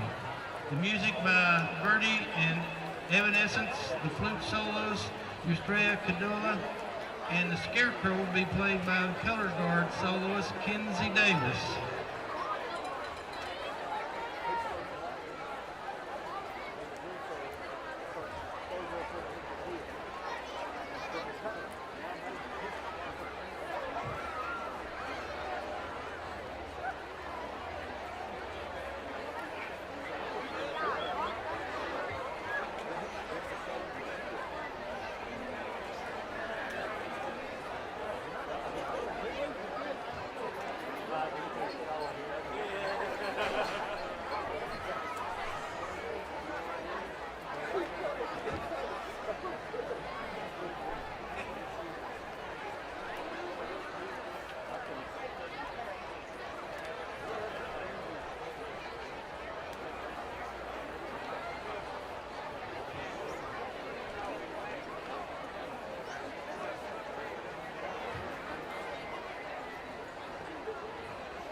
And now, under the field direction of Drum Major Macy Galloway, the mighty Viking Band.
Ladies and gentlemen, your mighty Viking band. Tomorrow the band will be competing at the Land of the Sky Marching Band Festival at Inca High School with performance time at 8:45 p.m. Music in the Castle is on October the 7th, and they will also compete at the Battle Marching Invitational at John Battle on October 21st. And the Elizabethan Classic at Elizabethan High School on October 28th. Please show up and support your maroon and white mighty Viking band. And we thank you for all your hard work, band.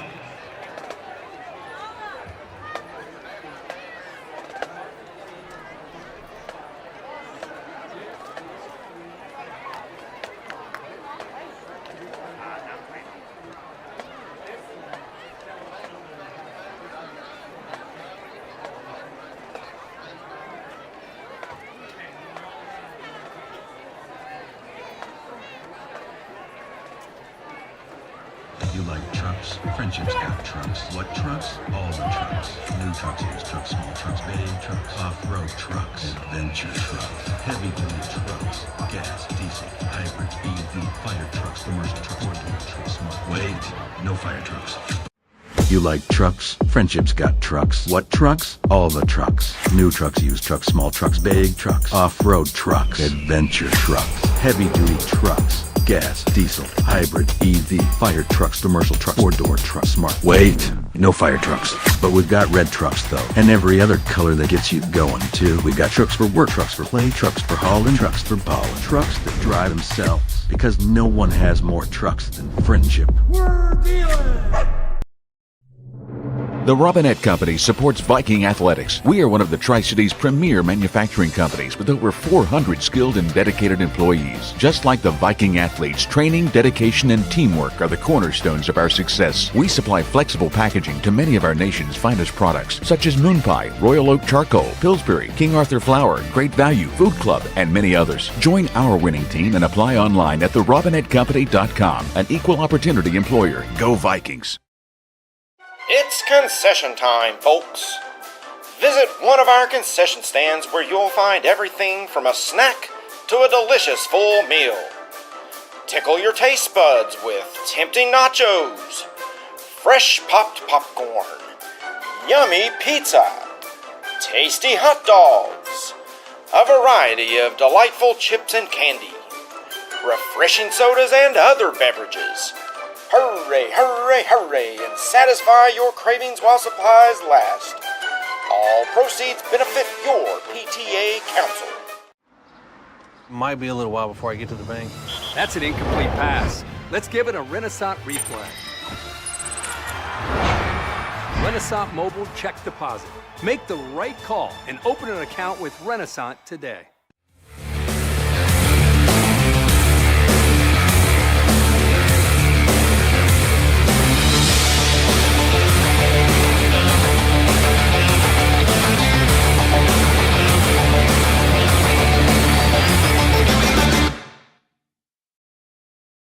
Tomorrow, the Lady Viking volleyball team hosts Dobbins Bennett in the first round of the District 1 AAA volleyball tournament at 4 o'clock in Viking Hall. Tennessee High students who attend can enter a drawing to win $150 toward a new pair of shoes. Admission is $7 and no passes will be accepted. Students must have paid admission to win. There must be a minimum of 50 students present for the contest to take place, and you must be present to win. The drawing will take place immediately following the second set. Come out tomorrow and support the Lady Vikings at 4 o'clock in Viking Hall. Immediately following the second set. Come out tomorrow and support the Lady Vikings at 4 o'clock in Viking Hall.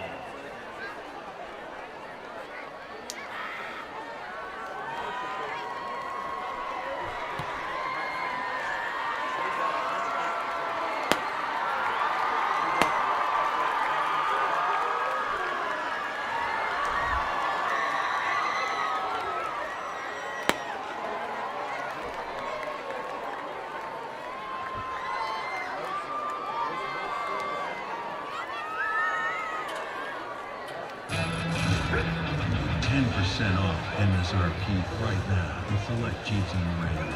That gives you up to $10,000 in savings, and it's happening here now, only at Friendship of First.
begin the second half, the Vikings will be kicking. Welcome back to the Viking Sports Network. Second half action about to get underway.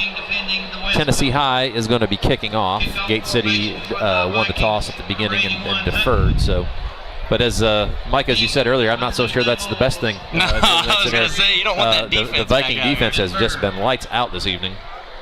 I'm guessing probably has given up probably less than 50 total yards, I would think. I mean, I would think they've pushed them even to the negative. Yeah, it's crazy. If you count, especially if you count sacks and stuff like that as for negatives, sure. I mean, that's what you're I'm saying. probably real close to zero or maybe even into the negative. So it's been that type of performance by the defense. We'll see exactly how this goes forward. See if Gate City tries to come up with any type of major adjustments here. I know they did play a different quarterback there for a possession or two. So return here up the left sideline. Nice return. Not a bad return, and he's still going. So met by the kicker, Thatcher Hutton. Stuck his nose in there and made the tackle. He's pumped up. Look at it. He's fired up. It's like, I don't usually get to make tackles. Well, I remember watching a couple of games in middle school, and Thatcher playing a little defensive end back in those days. I remember that. Yep, I absolutely remember that. So anyway, good return though by Gate City to get the half started. Something positive on that end. Going to start just shy of their 35-yard line. Back with Bledsoe as the lead as the quarterback here. 4 wide, so again, maybe a little bit, just one back. Kind of a mirroring formation to what we have. As you see, and not a whole lot there. Trinkle's the one that came around and made that play. Smith has just had a hard time finding any running room. Tennessee High doing a good job, and especially in the middle of the defense, just really holding the line there. There's really not any running room there. And then also one thing, I think this is worthy of note. Probably for one of the fewer times this season, Tennessee has a size advantage in the middle. Oh, I know, for sure. So I mean, usually we're outmatched has up not front, been the case in most of the contests we've seen so far. So straight drop back, and we played that pretty well. And nice job there. Elliott's out there, and we got a flag on this back side here.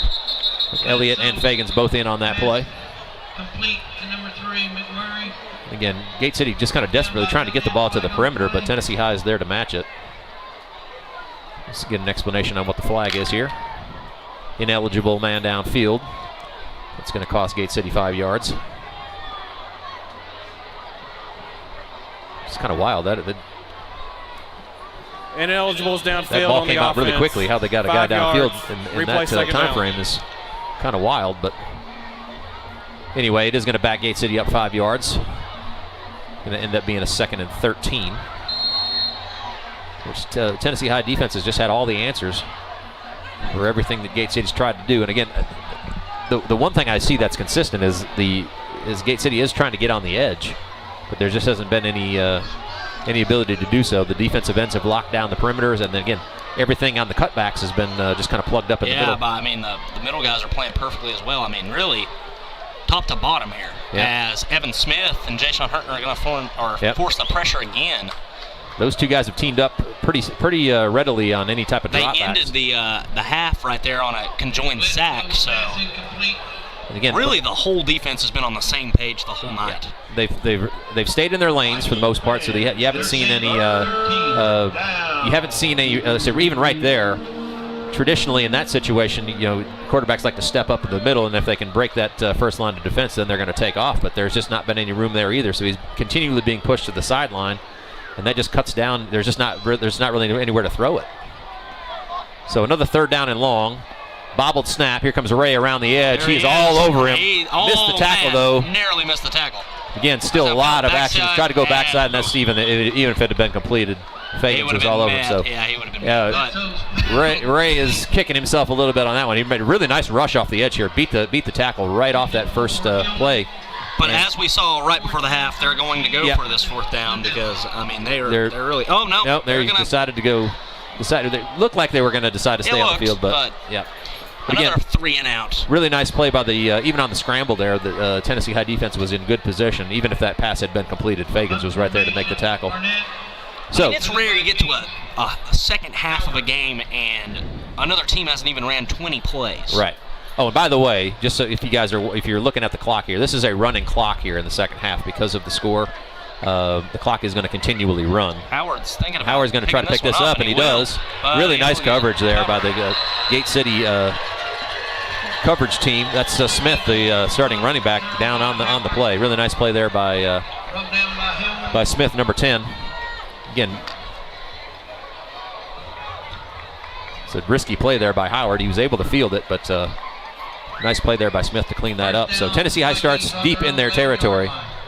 But this second half is going to roll quickly here because the running clock is in effect. A couple of possessions per team is what this is going to look like, very likely.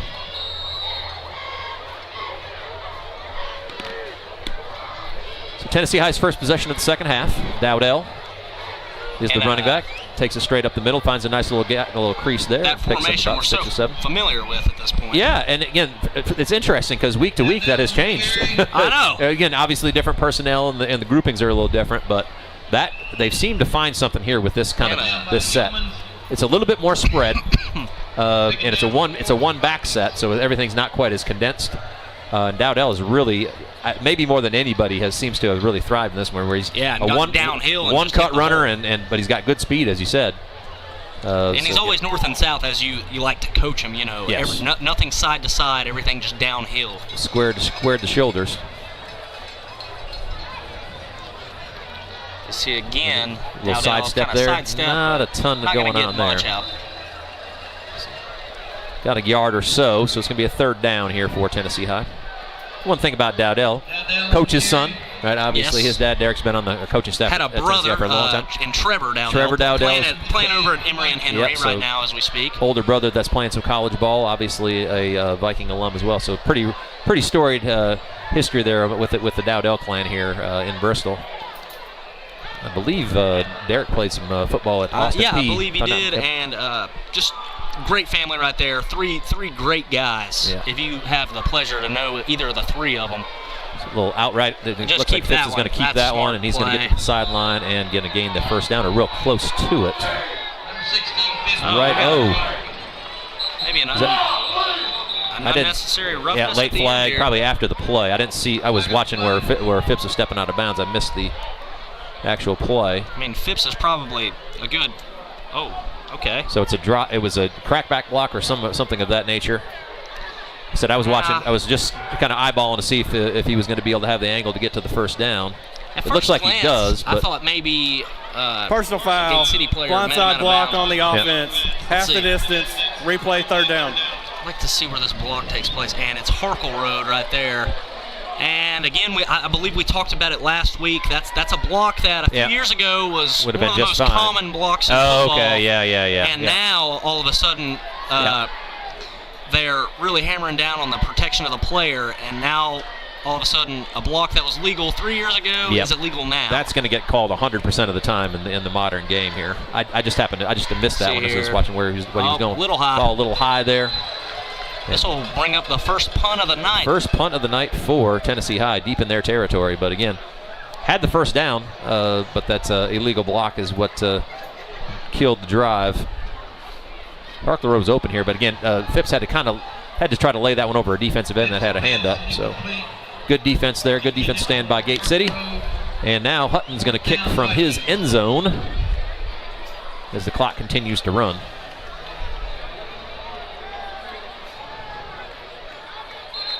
Tennessee High is going to spend a timeout here. Timeout, Tennessee High. Get themselves organized. First time out of the half. All right. So we'll take advantage of this with the clock stopped for one of the few times probably here in the second half. We'll step aside, get some words from our sponsors. We'll be back here shortly on the Viking Sports Network. You like trucks? Friendship's got trucks. What trucks? All the trucks. New trucks, used trucks, small trucks, big trucks, off-road trucks, adventure trucks, heavy-duty trucks, gas, diesel, hybrid, EV, fire trucks, commercial trucks, four-door trucks, smart. Wait, no fire trucks. But we've got red trucks, though, and every other color that gets you going, too. We've got trucks for work, trucks for play, trucks for hauling, trucks for balling, trucks that drive themselves. Because no one has more trucks than Friendship. We're dealing! $5 for my own money? That's a bad call. Let's give him a Renaissance replay. Sign up for Renaissance Rewards Extra Checking with ATM refunds today. Come back to the Viking Sports Network. Thatcher Hutton lined up to kick here. A little high snap, but he goes up high to get it and boots it away. Nice spiral kick beyond the 50-yard line. Tennessee High's Puntio, he comes down and puts a hammer on the return man, Jacob Ray. Again. And it's just all over the field. And Trevor Dowdell combining for that tackle. Jacob Ray now with his second coverage on a return. Oh, he actually got blocked into. There's a block in the back on top of that. If you look at that play again, he actually got a little assistance from a Gate City player. He rolled that back right there. He threw him into his own guy. Block in the back and right into his own guy there, adding in some insult to injury. Could have been a flag there if they really wanted to throw one. But anyway, Gate City takes over. And again, a familiar formation to what the Vikings have been running all night. And we got to keep. Yep. This little run here. Not a bad run by Bledsoe. It's probably the most positive run that we've seen on the Gate City side all night. I want to say 7 or 8 yards is about the extent of what we've seen. But a nice, good pull right there. A little confusion on the Tennessee High defensive line. You see Herndon trying to figure out where he's supposed to be on the strong side. And Bledsoe took advantage of that. Picked up 8 on first down. Again, kind of a bunch formation here in the back. He's going to just straight power up the middle. He's going to pick up first down. Get a decent chunk there. Yep. That's picks their up two another. longest runs of the night. Came Back-to-back, on back-to-back plays. And Tennessee High is starting to rotate some guys through here. Number 26, Killian Leo in to play some linebacker. Number 4, Dane Music made a nice special teams play earlier, is in as well. Select number 13, Colson Maddox. Yep, you got some new linebackers in the mix as well. Straight power there as well. And there's Herndon again. Just is all over the place. Just can't do anything with him. He's been dominant all night long. Number 17, Riley Price in the ball game as well. Number 23, Owen Stalkup, who caught a touchdown earlier, is now playing a little safety. And Josh Sizemore, number 14, out on the perimeter for Tennessee. Kind of a rotational defensive back and plays a little wide receiver as well. So again, it's not unexpected at this time. We're going to start to see some guys get rotated in. Tennessee High with a conference matchup coming up next week to make sure you get everybody as healthy as possible out of here. For sure. I couldn't imagine seeing Herndon past this quarter maybe. Yeah. But, I mean, while he's in. He's just been so good this evening. So Dowdell, again, been playing both ways. Number 71, Cade Bible, who we hadn't seen since week 1. Had an ankle injury, I believe. He's back in the lineup, getting some run here. But it was a starter at the beginning of the season. But probably a good game to come back, kind of fill it out, and get back into conference play towards the end of the year. That's when he's needed most, for sure. Again, adds a little bit of depth and some size in the middle of that Tennessee High defensive line. Coming to the end of the third quarter here, looks like Gatesy's going to run one more play.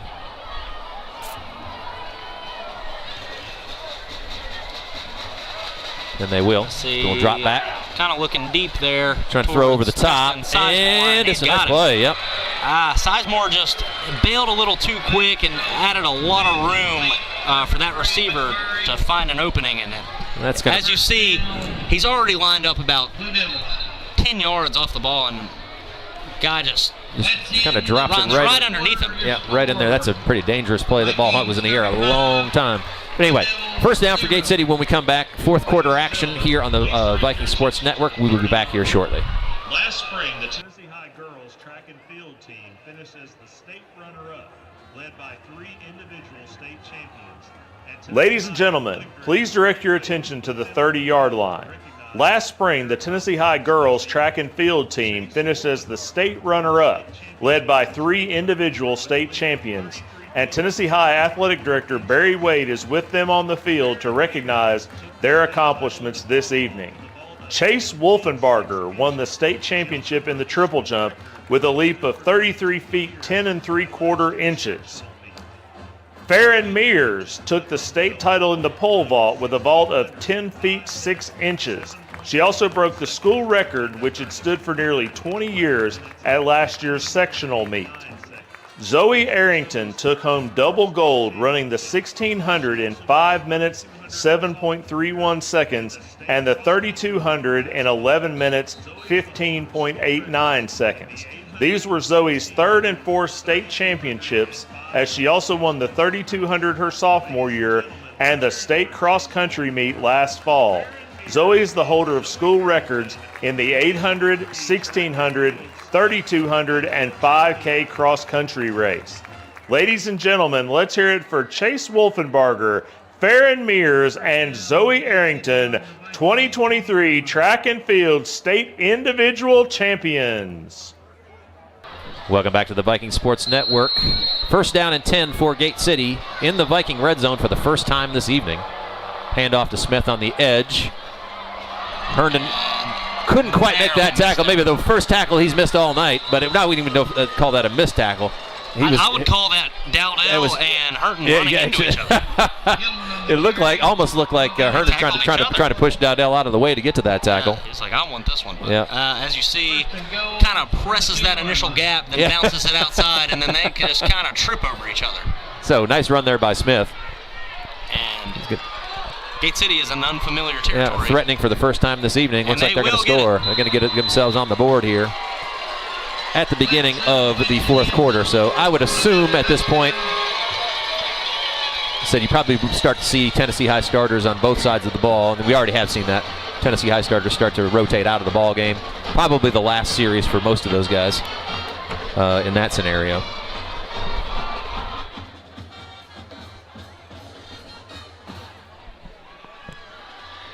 Gate City kicked their first extra point of the night.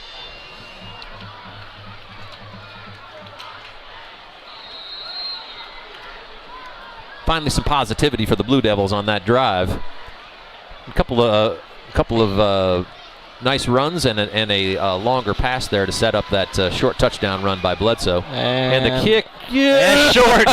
It's not going to go. I don't know if that was tipped. I think it was. I think I see Thomas celebrating there. That almost creeped over the crossbar. It was working its way there. Flag on the play, however. Yep. Running into the kicker. Number 11 of the defense. So half the distance. Gate City's going to get a second shot at this. They call number 11?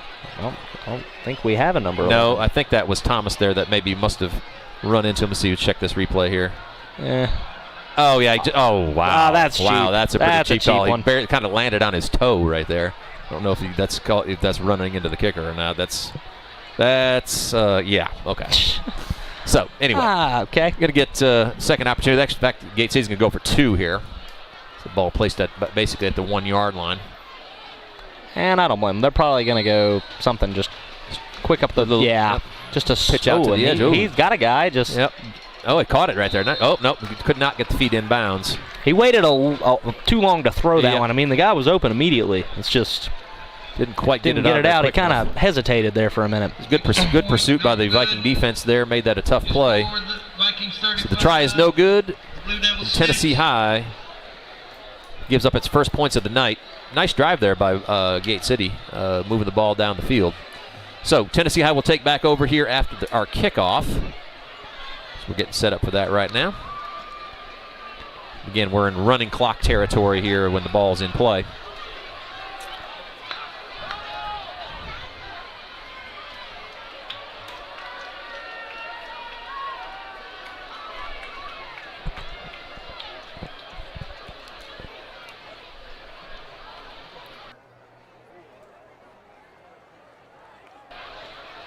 .11 minutes and 18 seconds to go here in the fourth quarter. Both sides are getting ready to line up here for this kickoff. Like I said, as we look back at that first half especially, and obviously this second half has gone pretty quickly just with the running clock action.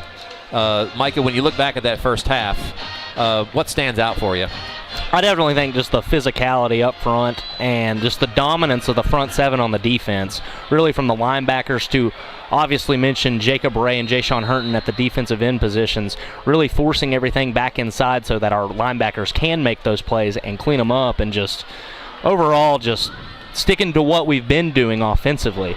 and doing it even better than what we have seen. It kind of started to click at the end of the second half last week against Abingdon, and it's definitely carried over from last week into this week, and it showed. And even though we're missing a few guys tonight, it's really a lot of guys have just stepped up, and they've ran that much harder. They've played that much harder. They're really filling the shoes of some of those guys that we're missing tonight. I couldn't agree more. I think that's a really good and articulate assessment of what's going on. The both lines on both sides, a lot of times they're unsung. Tonight they've been just great all the way around. The defensive line has been more active than I've seen them all year. Your linebacking core has done a really good job of roaming sideline to sideline. And then we had prior to the snap, encroachment, defense 55. And just the plays being 5 made yards, first down. just on all facets. Like I said, Tennessee has scored 5 touchdowns tonight. They've been scored by 5 different offensive players. In one half. I mean, you just can't ask for better execution than that. So in a circumstance where, these last 2 games have been non-conference games, as sort of a precursor to the rest of the conference season, I know Coach Holt's got to be thrilled with how this has come out. Both sides have really been solid. Oh, for sure, and they've like we've said, they've cleaned up kind of some of those technical issues that we saw early on. I mean, they're making the tackles tonight. They are holding the blocks tonight. I mean, they're doing everything flawlessly, as we've seen. But, as we're starting to rotate some people in, and you love to see that. You like to play as many people as you can. That shows that you dominated the game. That shows that you played as much as a team, because everybody on this team contributes in one facet or another. I mean, you got the younger guys coming in at the end of the game. They push those starters every day in practice, and it's good to see them get well-earned reps at the end of the game like tonight. Yeah, it's great. Brand new offensive line, all 5 players. You got Jackson Norris running the ball now. Second carry here on this possession. 28 Norris on the carry. As well as some new receivers. I believe this is a completely different group other than Jimmy Phipps still in. Yeah, I think Phipps is the only one, only regular in the lineup at the moment. And Jackson Norris is an interesting sort of case study. A guy that is also a football player, yeah, but also a member of the marching band. So multifaceted, multi-talented kid. Love to see that as well. Talk about kids playing multiple sports. How about multiple disciplines in one evening? Oh, I know. I love that. I love it. It's fantastic. I mean, I know some gentlemen that were in choir, but band is a completely different story. Yeah. I mean, you got to perform at a half. It's a different level of commitment there and a different level of skill. And I believe he plays the saxophone. And we've seen him do it every evening that we've been able to do this. And he's just as committed to that as he is to football. I'm a big fan of it. Snap, Me too. False start. Offense number 11. And this is where you will kind of yards, see those 3rd technical down. errors. The guys that haven't gotten as many reps as the starters. And this for some of them, I believe this is the first time that probably some of these guys have been able to come in all year. I would venture again, to, this is the score with the most cushion. Yeah, I would venture to say that that's exactly the case.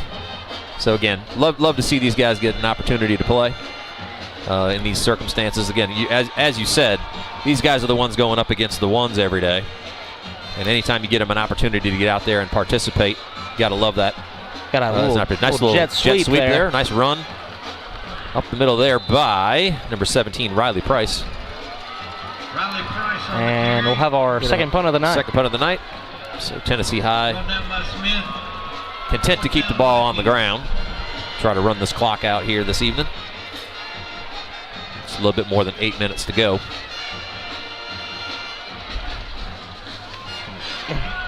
So next week, as we start thinking about that, I think it's safe to kind of start looking ahead. Tennessee High is going to host David Crockett, second home game of the season. That one will end up being about a mishandling of the snap there. That punt went straight up in the air. So again, one of those kind of crazy situations where a kind of a muff on the actual exchange. But again, technical errors in the time of the ball game where you got a lot of guys out there that aren't normally out there. You expect that. So next week, back to programming notes. Tennessee High will be back in conference play, hosting David Crockett. The second half of the season shapes up interesting because I think, if I'm not mistaken, basically the first 2 conference games between Tennessee High and Morristown West, and Tennessee High and Sevier County. Morristown West and Sevier County probably the class of the conference. Tennessee High got them out of the way early, and that's what I've been seeing as well. If I'd go back and check the records, and we'll certainly do that between now and next week, see where everything stands. But overall, with the three conference games remaining, the Tennessee High is going to be home against Crockett, at Daniel Boone, and at Cott County. So, opportunities, those are all winnable ball games, especially if Tennessee High continues along this trend where they seem to have really started to, well, I don't want to say that they're peaking. I just want to say they're kind of finding a rhythm, I would say. Yeah, I think that you're starting to see a real uptick here in terms of how this plays. You take the second half of the Abingdon game and the first half of tonight is as good a football as we've seen all year. And really a lot of positivity coming out of what's going on here. Ball over the top. Pass here, and puts that's himself right. in good position, and I think he picked it up. Oh, ball, they're going to call that incomplete.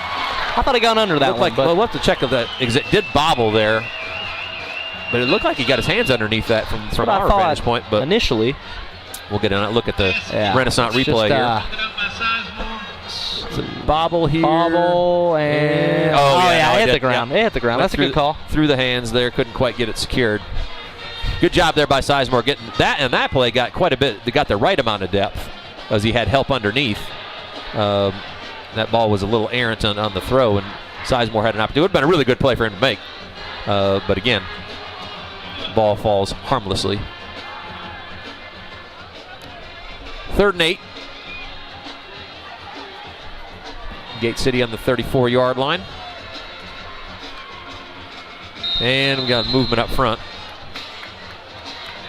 Prior to the snap, false start, offensive receivers, 5 yards, 3rd down. So all the receivers? I'm a little confused with the running clock here, when it runs and when it doesn't. I am too. It looked like it when the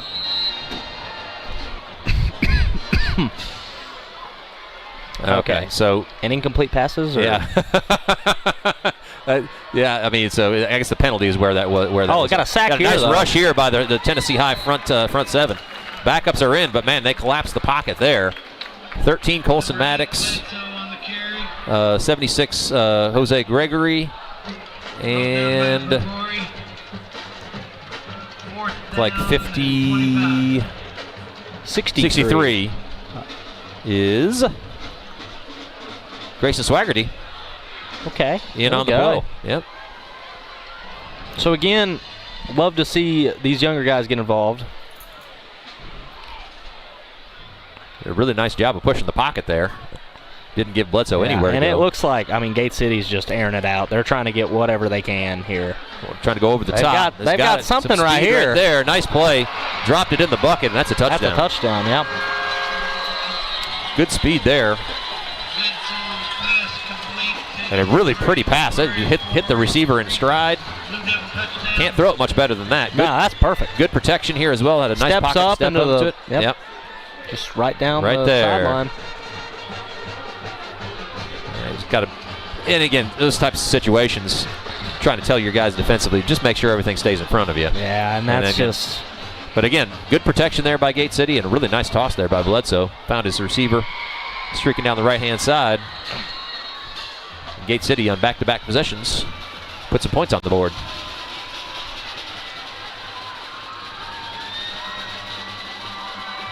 Kick is up there and good. It's good.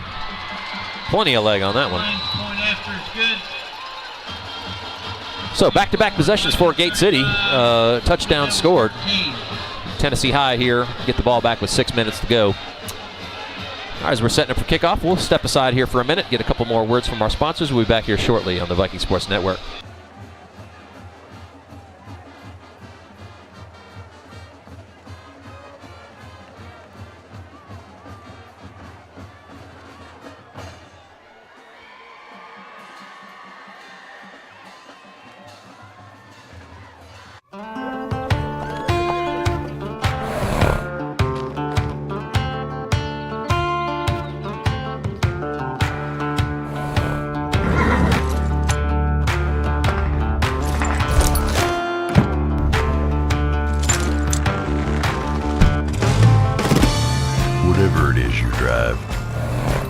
You'll find it at Friendship.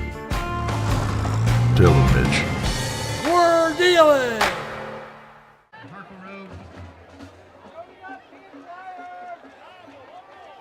Welcome back to the Viking Sports Network. Back-to-back scores by Gate City brought them within 22.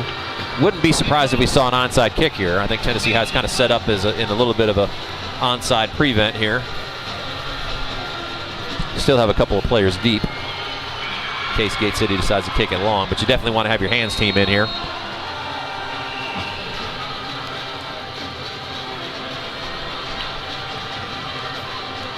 Gate City not really giving away much with their formation. They could go either way here, I guess. And they're just going to kick it Just short. Kind of a pooch kick. Elliott's there. going to return by Elliott, and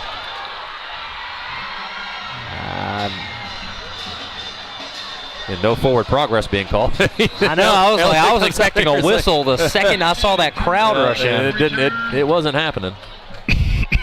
All right, so now we're back to more of a kind of a split of starters in this one. Yeah, you know, it's kind of been one of those strange situations where, with the, and again, I wish with I had two back-to-back scores, right. 5 minutes. I don't think. I think Coach Holt's kind of thinking. Yeah, I don't want this team to score 20. This was never a ball game within. Right. And again, you're in danger of losing It's weird because you're in danger of losing some momentum here. But again, you really need to pick up a couple first downs, and that's not going to help on that plays. No. Gate City stacks Turner Elliott up at the line. Elliott on the carry. Brought down by Hall. So the clock's going to run naturally here, obviously, but again, I'm still trying to figure out exactly how this. Yeah, I was going to say. So at this point, I do not think the clock will run because. I mean, there's a certain threshold that you got that I think it's maybe 4 scores is the threshold. Yeah, could be 25 points, could be 28. It's hard to say. So anyway, now we're back to action as normal with coming up on the 5-minute mark. But again, Tennessee High trying to probably pick up a couple of first downs here. Yeah, Turner Elliott just gets tripped up right there. Undercut on that one, out to the 40-yard line. Brought down by Hall. They'll pull in Donnie Thomas for Elliott here. So. Definitely think they have more sense of urgency on this drive. They kind of let off the gas pedal, and maybe now they're thinking about stepping on it again. It's a delicate balance because at that point you definitely want to reward those guys, as you said. I think that's perfectly proper. But you're up 5 scores. At the same point, you don't want to turn this game into a 35-20 ball game. No, 2-score game with still at least at that point 6 minutes of game time to go. So again. Thomas now back in the backfield, flanking a little play action for Phipps. Kicks it out to Fagans, and that's going to get it. He's going to get it. Yeah. I think, easy. This is a role I really like for Peyton Fagans as well.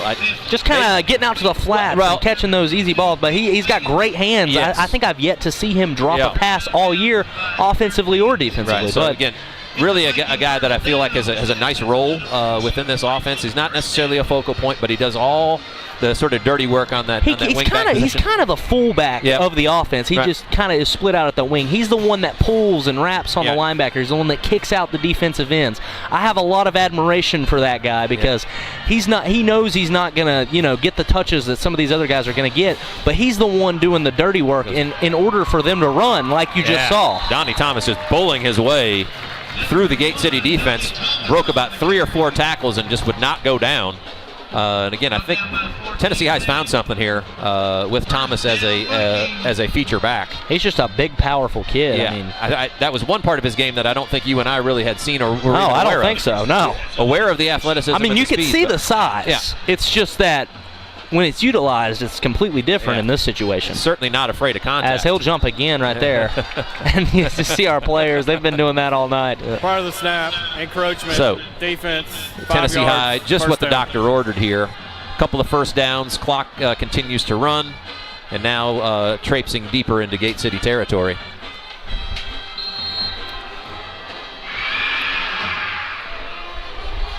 So simply matriculating the ball down the field here is exactly what Tennessee High, I'm sure, wanted to do, and that is what is happening. Starting offensive line back in, and getting that push up front that we saw all game long. And that was the calling card really in the first half, was just how dominant that front 5, and then again Fagans on that wing back position. You got Carter Kazee playing You tight end here. see Phipps watching that play clock in the corner of the end zone. He's just trying to run this one out. Yeah.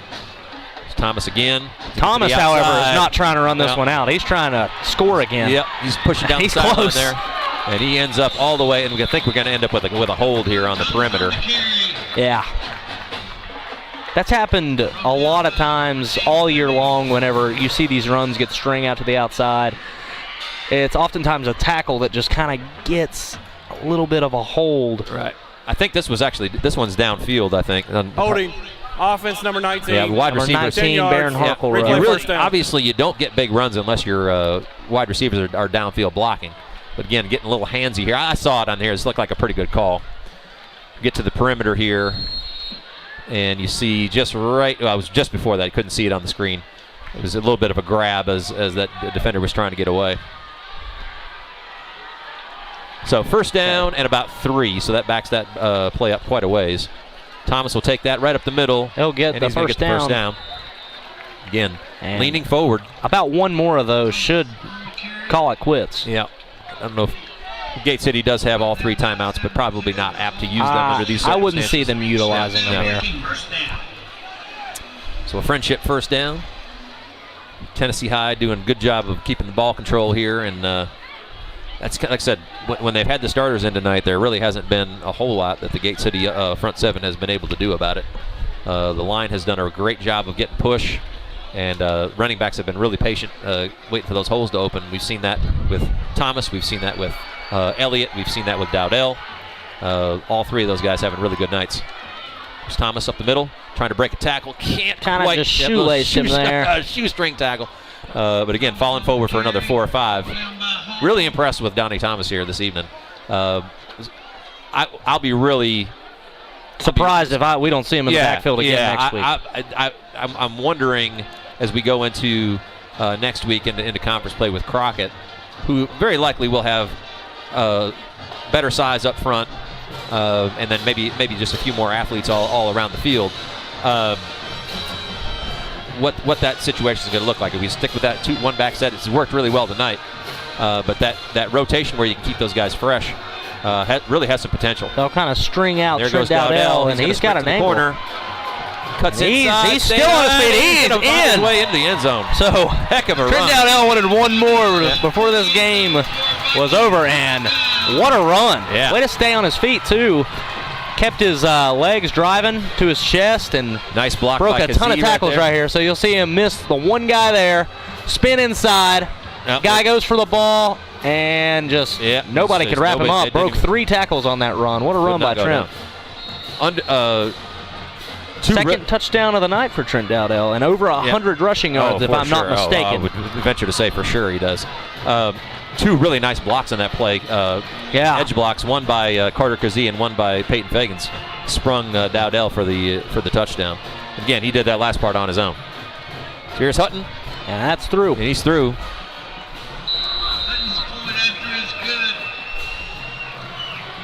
So 6 touchdowns tonight for the Vikings. An offensive outpouring in like I said, in an extension of what we saw in the second half of last week's game against Abingdon. So again, Coach Holt and the coaching staff got to be thrilled.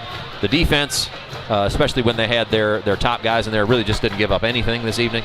I'll be really interested to see how this carries over into conference play next week. As we start moving towards the end of this ball game. Just one thing of note, next week's action here at the Stone Castle, it's the last regular season home game of the year.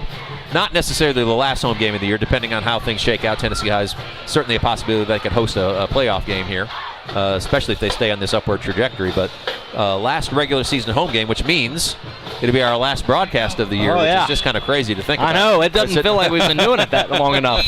No. But, I mean, I guess the back-to-back-to-back weeks kind of makes it go by quicker than it really should. But but that's just how it plays. So Tennessee High is going to even their record at 3-3 this evening. It's back to 500, looking to continue that on as they head into conference play. 0-2 in conference play as of now, but with an opportunity to pick up a W here against the Pioneers of Crockett next week. And that nice one boot. That one will be. Oh, it's bounced off of it. And that's it looks returned. like Dane Music is going to pick that one up. Tennessee High is going to be back in possession, and that should just about do it. Yeah, I imagine this will just be a quick kneel down, and we'll get out of here. So nice play by Music. Good heads-up play there. Had a nice tackle as the gunner earlier tonight, and now is the recipient down of that. The field and gets that one. Got his hands on it and secured it, and that should just about do it for this ball. It's not as easy as that looks. The ball's kind of coming at him awkwardly. He's able to get down with this, get down on top of that thing, and then also secure it. It's a pretty good play right here. Not something that's pretty hard to practice. Oh, for sure. You usually practice that within 10 yards, not 40. Going full speed, yeah. So again, Tennessee High in victory formation. Going to kneel this thing down and come away with a convincing 42-13 victory over the visiting Gate City Blue Devils. Phipps takes a knee. Probably going to do that one more time, probably. I'd say so. Well, maybe not. They're going to reset it. Let's see here. I think they're just going to call it good. That's probably the best option. All right, so Tennessee High convincingly takes out its second Southwest Virginia opponent in as many weeks, with the Vikings rolling over Gate City 42-13. Again, next week we'll be back here on the Viking Sports Network to bring you conference action between Tennessee High and David Crockett. Looking forward to that. But again, our last regular season broadcast. Looking forward to that. So, signing off this evening, I'm your host, CJ Manahan. As always, flanked by color man extraordinaire Micah Kennedy. Appreciate you guys watching out in YouTube land this evening, and we will see you next week. As always, Viking Pride.